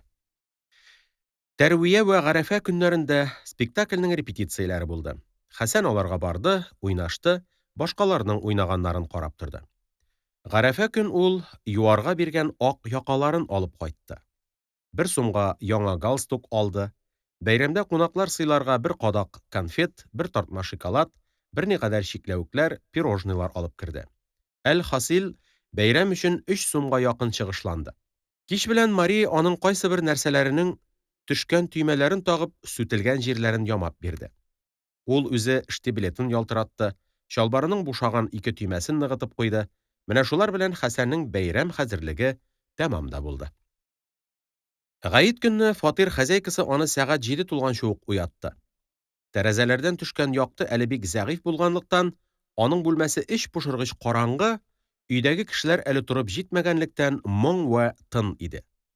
Хәсән берничә минутлар турырга теләмичә киренгәләп, сузылгалап, җылы одеял астыннан чыгарга куркып ятканнан соң, турып юынды да киенә башлады. Бу вакытта кайдан килептер, аның хәтеренә үзенең өе, анасы төште. Хәзер ул өйдәгеләрне уятып йөри торгандыр. Анда утлар яндырылгандыр. Анда яктыдыр. Минем бүлмә шикелле караңгы түгелдер диде уйлана-уйлана, ул ак якасына бер төймә эзли башлады. Аның күз алдына анасының кыскарак кына, ябык кына сыны килде. Ул сын әллә ничек ашыгыч йөри, өйдәге бар кешеләрне, бар нәрсәләрне кайгыртып йөри. Әллә кемнәрне уята, гаеткә барырга ашыктыра, соңга каласыз дип куркытып та куя. Тагы ашыга, тагы йөри, тагы әллә нәрсәләрне кайгырта, комганга кемнәр тәһарәт алыргадыр, кайдан китерептер җылы су сала, бер үзе бөтен өйгә бәйрәм ыгы-зыгысы, бәйрәм төсе чыгара иде. Төймә табылмады. Хәсән киенеп бетмәгән килеш урындыкларның берсенә утырды да тәмәке кабызды. Аның җаны әллә нәрсәне юксына, әллә нәрсәне сагына, моңлана иде. Бераздан ул лампа кабызып, яңадан төймә эзләргә кереште һәм шактый эзләгәч тапты да. Аннан соң, гаеткә соңга калудан курыккан шикелле, тиз-тиз генә киемнәрен щеткалап алды. Кәрзиненнән кәләпүш һәм каракүл бүреген табып киде дә, авызын зур ачып исни-исни, акрын гына, моң гына атлап, Печән базары мәчетенә бару нияте белән фатирыннан чыгып китте. Көн җылы һәм бераз юешрәк булганлыктан, түбә трубаларыннан сирәк-мирәк тамчылар тамгалап утыралар иде. Көннең болай язлыклылыгына һәм бу сирәк-сирәк тамчыларга Хәсән балалар шатлыгы шикелле җиңел вә уенчак шатлык белән куанды да, күкрәген тутырып-тутырып тын алды. Җәһәтләбрәк китте. Ниндидер бер коймага ябышкан юеш карны алып, кулларында йомарлый-йомарлый тупландырып, бераз тотып барды.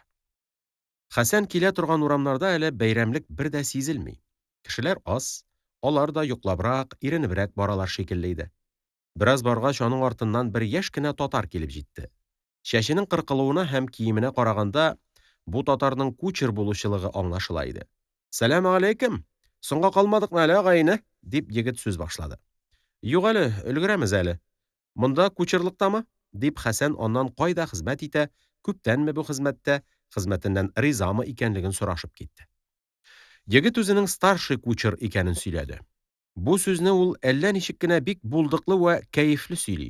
Старший дигән катны сүзне бер дә төшереп калдырмый һәм ныграк тавыш белән әйтә иде. Үз һөнәрен сөйләп бетергәч, старший кучер Хәсәннән: "Соң син ни хезмәттә?" дип сорады да аның: "Мин хезмәттә түгел, укучы" дигән җавабына каршы сузып кына: "Алай икән" дип куйды. Аннан соң яңадан старший кучерлык мәсьәләсенә кайтты. Егет үзенең хәленнән, бигрәк тә старшийлыгыннан бик риза шикелле.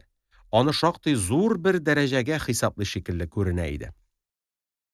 Старший кучерның зур-зур адымнарына ияреп, Хәсән дә җәһәтли төште. Шулай итеп, алар төркемләнеп гаеткә бара торган мөселман пожарныйларны куып җиттеләр дә, аларга ияреп киттеләр. Булар арасында озын буйлы, калын гәүдәле, майланып тора торган юан битле, кысынкырак кына күзле бер татар полицейские да бар иде. Болак күперенә кергәч, ниндидер бер пожарный: "Шәкүр абзый, тәкбир башласак, ярамасмы инде?" диде. Полицейский иренеп кенә, караңкы гына тавыш белән: "Әйдәгез соң", диде дә тәкбир башлап китте. Ул тәкбирне бик яңлыш әйтә. Нечкә вә нәфис гарәп сүзләрен әллә ничек тупас итеп бузып чыгара иде. "Аллаһу акбар! Аллаһу акбар!"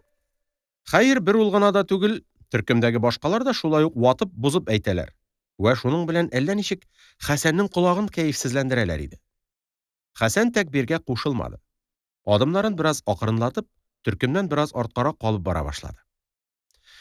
Ул барып җиткәндә, мәчетнең ишегенә түгел, баскычлары, кәвеш бүлмәләре дә инде тәмам тулган, хәтта мәчет тышында урам кары өстенә җәелгән камыш намазлыкларның да күбрәге гыйбадәт итәргә килгән мөселманнар белән капланган иде. Хәсән әүвәл кар салкыны үтүдән куркып, намазлыклар тирәсендә басып кына торса да, бераздан аяклары ара башлаганын сизеп, намазлыкларның берсенә утырды. 5 минут, 10 минут, 15 минут үтте, намаз башланмады. Көннең җылылыгына карамыйча, тыштагы кешеләрдә акрын-акрын туңу галәмәтләре күренә башлады. Итеген салып, оекчан утырган бер пожарный итекләрен киеп куйды да, аяк өстенә басып тыпырчынып алды. Хәсән янындагы бер карт өстендәге иске тунын салып астына җәйде дә: "Тезләргә салкын үтә. Син дә кереп утыр, шәкерт. Икемез дә сыярбыз", дип Хәсәнне дә тунның бер читенә утыртты. Аппак чырайлы, сөякләрдән генә оештырылып куелган, бармаклары лак белән кап-кара булып беткән бер мастеровой салып куйган киез каталарын тезләре астына кыстырып утырды да, озак заман туктай алмыйча, коры вә зәһәр йөткерү белән йөткеренде. Намаз һаман башланмый иде әле. Теге карт тунын җәйгәндә, Хәсәннең дә инде тезләре туңа башлаган иде. Тунга утыргач ул беткән шикелле булды. Ләкин монда икенче яктан уңайсызлык туды. Тунга сыяр өчен Хәсәнгә тезләнеп утырырга кирәк булды. Бер яктан күптән инде булай утыруны оныткан тезләр авырталар, икенче яктан тар чалбар балакларының тез тугрылары ямьсезләнеп чыгалар. Вә шуның белән Хәсәнне борчыйлар иде. Шушы уңайсызлыклардан котылу өчен ул бер вакыт торып китәргә дә уйлаган иде. Теге карттан, тунының бер читен моңар да арттырган карттан яхшысынмады. Таныш гаиләләренә бәйрәм зиярәте, визиты ясый башларга иртәсенсә дә, намаз укылып беткәч, Хәсән фатирына кайтырга да ашыкмады. Иптәшләреннән берәрсен очратып, я шуны үзе белән алып кайтмакчы, я үзе аның белән китмәкче булып, мәсҗедтән ерак түгел бер җирдә басып калды. Үткән Рамазан бәйрәмендә ул гаит намазы укылып беткәч тә, бер үзе фатирына кайтып киткән дә, соңыннан шул эшенә каты үкенгән иде. Фатирында бәйрәмнең юклыгы, андагы кешеләрнең яңа гына йокыдан торып шау-шусыз, ыгы-зыгысыз, күңелсез генә юынып йөрүләре, алар арасында «бәйрәм котлы булсын» дип әйтерлек тә бер кешенең дә булмавы, чәй дә хәзерләнмәгән, берәр җылы аш та пешерелмәгән, бүлмәләр дә җыйналмаган булуы Хәсәнне күңелсезләндергән, пошындырган, изгән иде. Ул шул вакытта үз фатирында бәйрәмнең юклыгын ачы тату белән татыган булганлыктан, инде бу бәйрәмдә үзе генә фатирына кайтырга курыкты. Озакламый Хәсән торган җиргә 6-7 кеше җыелып өлгерде. Булар 20 белән 30 яшь арасындагы укучы яки укучы исеме белән Казанда торучы егетләр иде. Берәр минуттан булар янына йөгерү дәрәҗәсендә ашыгып, яңадан бер егет килде. Башына очлы кара күл бүрек, өстенә купшы тегелгән кыйммәтле тун кигән, нечкә генә бик озын буйлы бу егет, нервны елмаеп вә бераз каударланып, буларны бәйрәм белән тәбрик итте дә, үзенә кунакка чакырды. Господа, мәсҗедтән тагы бераз кеше чыкканны көтәмез дә, җыелышып, миңа чәй эчәргә барамыз. Мин абыстагызга кунаклар алып кайтам дип әйтеп киткән идем. Абыстагызга дигән сүзне егет шаянрак тавыш белән әйтте дә, уң кашын күтәренкерәп куйды. Гомумән дә аның бу кашы сулыннан аерым җитезрәк, күбрәк хәрәкәт итүчәнрәк иде. Хәсән егеттән: "Синең курбан кичүк чалынып куелгандыр?" дип сорады. Егет йомык кына тавыш белән көлде. Уң кашын күтәренкерәде дә һәм: "Минем өчен, брат, һәр көнне шәһәр бойнысында бер генә түгел, әллә ничәшәр курбан чалынып тора", диде дә, кинәт төсен үзгәртеп, бик чынлыклы һәм бераз серле тавыш белән: "Хатынны көчкә ризалаттым бит курбан чалмый калырга. Безнең өйдә һәр елны чалынадыр ие. Миңа бик күңелсез, бик шыр булыр инде курбансыз калгач. Әткәйләр ишетсә, алардан да яхшы түгел", дип ята. Шулай итеп, миннән сарыклар чалдыртып, тиреләр тунатып, курбан намазлары укытып йөртмәкче. Мин әйтәм, теләсәң 5 сарык, 5 сыер алып бирәм, шуларны теләсәң кая илтеп чалдыр, ләкин зинһар мине генә буталдырып йөртә күрмә. Үз фатирымызда гына андый эшне эшләп йөрмик, дим", дип сөйләп китте. Ахырдан инде каенатайларга, икемезгә 2 сарык чалдык дип, ялганларга сүз беркетеп, курбансыз калырга риза булыштык.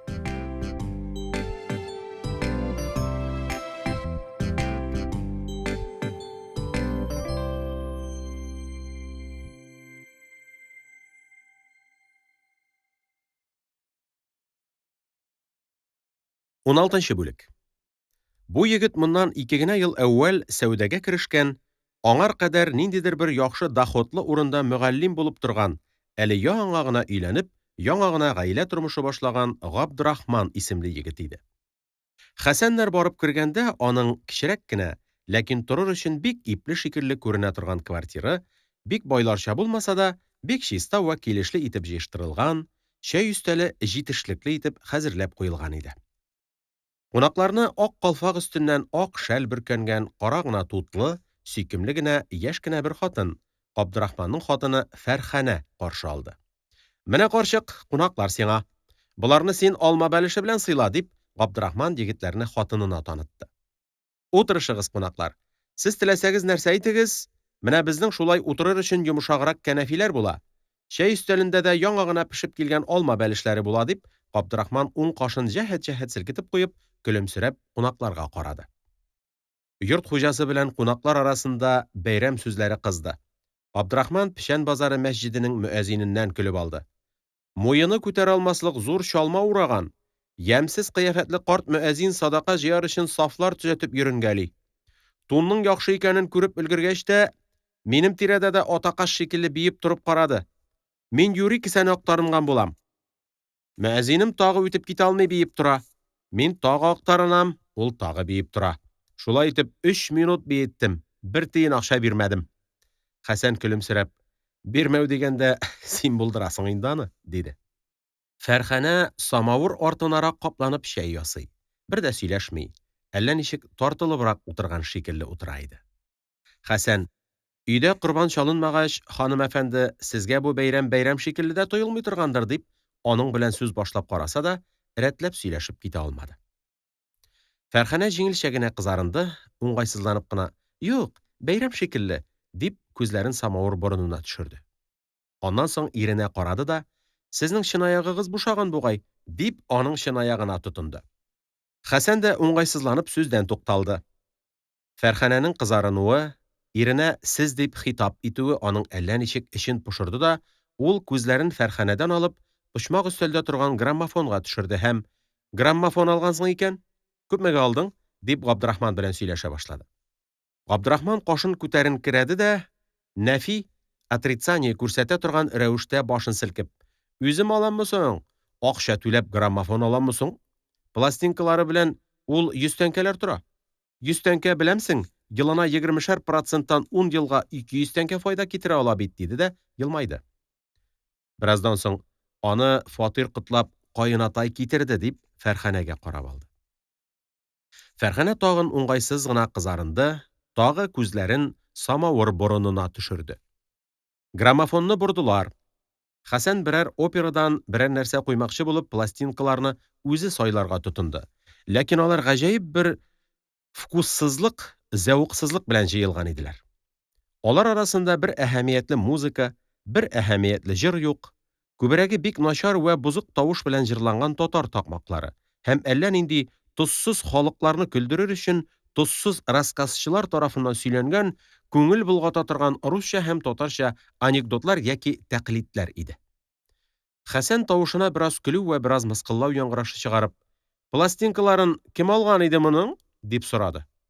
Габдрахман күзләренең бер очын тиз генә Фәрханәгә төшереп алды да: "Билгеле инде, мин түгел", диде. Болар шулай утырганда, яңа кунак килде. Бу 5 билле пустау казаки, энҗеле кәләпүш кигән, кәҗә сакаллы, китәрелгән башлы, 35-40 яшь чамаларындагы кеше иде. Аның керүе белән чәй янындагы шау-шу әллә ничек кырт киселде. Габдрахман аңар урын хәзерләде. Кунаклар әллә ничек бераз гаҗәпсенгән вә бераз ятсынган шикелле итеп аны карап тора башладылар. Фәрханә кызарынып, шәле эченәрәк кергән шикелле итте. Габдрахман бу кешене яшьләргә Гобәйдулла Шакиров дип танытты. Яңа кунак өстәл янына килеп җиткәч, яңадан бер кат кычкырып кына сәлам бирде дә, Фәрханәдән башкаларның һәммәсе белән күрешеп, тәбрикләшеп чыкты. Аннан соң Фәрханәгә карап: "Бәйрәмнәр котлы мөбарәк булсын, каенсеңел. Саумы, исәнме, бик сәламәтме?" диде дә, кунакларга карап: "Без Габдрахманга баҗа буламыз, Фәрханә безгә каенсеңел була", диде. Шакировның бу сүзенә каршы кунаклар бер җавап та бирә алмадылар. Бары Хәсән генә ишетелер-ишетелмәс тавыш белән: "Алай икән", дип куйды. Аннан соң өстәл яны тып-тын калды. Шакиров йөткеренде, сәгать цепочкасын рәтләп куйды, кәләпүшен күтәреп, башын кашып алды да, Габдрахманга карап: "Бик саулыкмы, бик сәламәтме, бик исән-саумы", диде. Габдрахман әллә ничек бу кешенең килүеннән уңайсызланган шикелле күренә. Уңайсыз селкенә, уңайсыз карана иде. Шуңар күрә сау-сәламәтлек соралып беткәч, ул үзенең баҗасы белән сүз башлап китә алмады, бары тамак кырды да: "Я, җитешегез әле, рәхим итегез әле", дип, ашарга кыстый башлады. Шакиров әүвәл кунакларны берәм-берәм карап чыкты, аннан соң кәләпүшен күтәреп, башын яулык белән сөртте дә, теге нечкә тавышлы егеткә карап: "Саумы, исәнме? Бик сәламәтлекме?" дип сорады. Егет үзенең нечкә тавышы белән: "Әлхәмдүлилләһ, үзегез бик саумы", диде, ләкин артык бер нәрсә дә әйтә алмады. Гобәйдулла абзыйның бу егетне башкалардан аерып, аның гына сау-сәламәтлеген белергә теләвенең сәбәбе бу мәҗлестәге кешеләрнең берсенә дә мәгълүм түгел иде. Моны егет үзе дә белә алмады. Бу арада инде Габдрахман да үз-үзенә кайтып өлгерде һәм баҗасы белән корбанлыклар хакында сүз башлап китте. "Ничә корбан чалдыгыз? Корбанлыклар симез чыктылармы?" "4не чалдык. Икесе вафат булган ата-анамыз өчен, берсе картырак булган булуында, алай да барысы да симезләр. Һәйбәт чыктылар, бик Аллага шөкер", дип, Шакиров күзләренең читләре белән генә кунакларга карап алды. Аның тавышында вә бу карашында мактану сыман бер нәрсә сизелә иде. Ул үз корбаннарын сөйләп бетергәч, Габдрахманнан аның корбанлыкларын сораштырырга тотынды.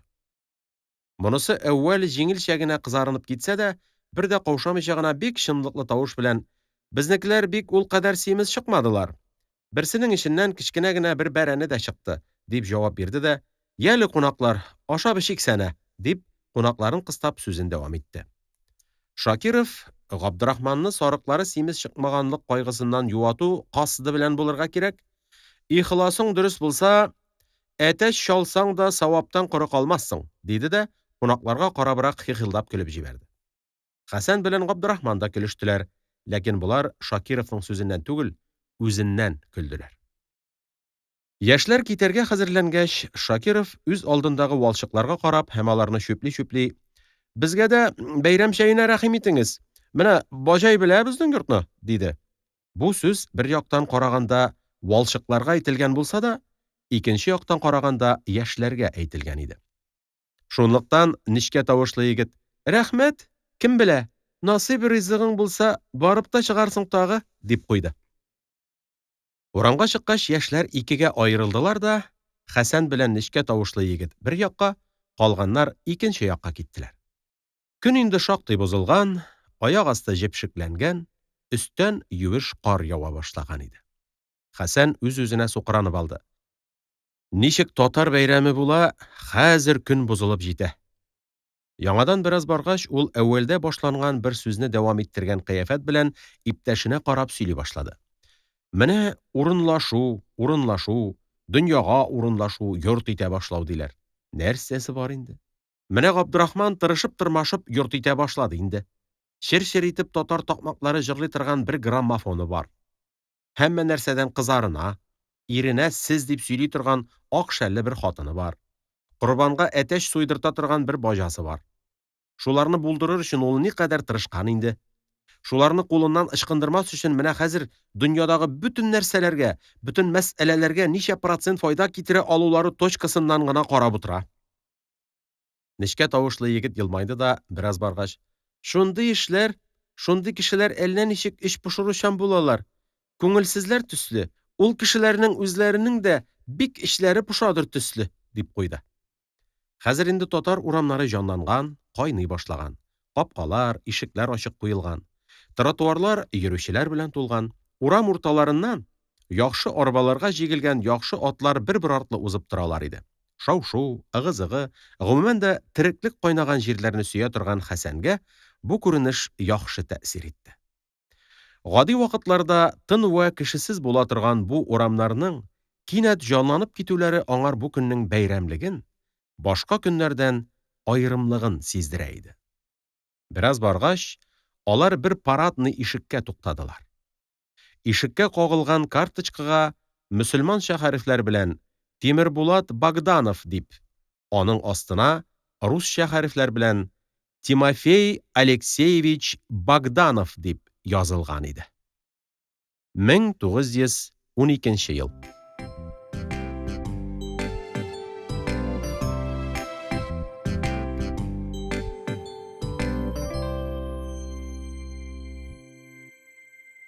Әлеге һәм башка аудиокитапларны tatkniga.ru сайтында бушлай тыңлый һәм йөкләп ала аласыз. Аудиокитапларны коммерция максатларында куллану тыела. Татарстан китап нәшрияты. 2019 ел.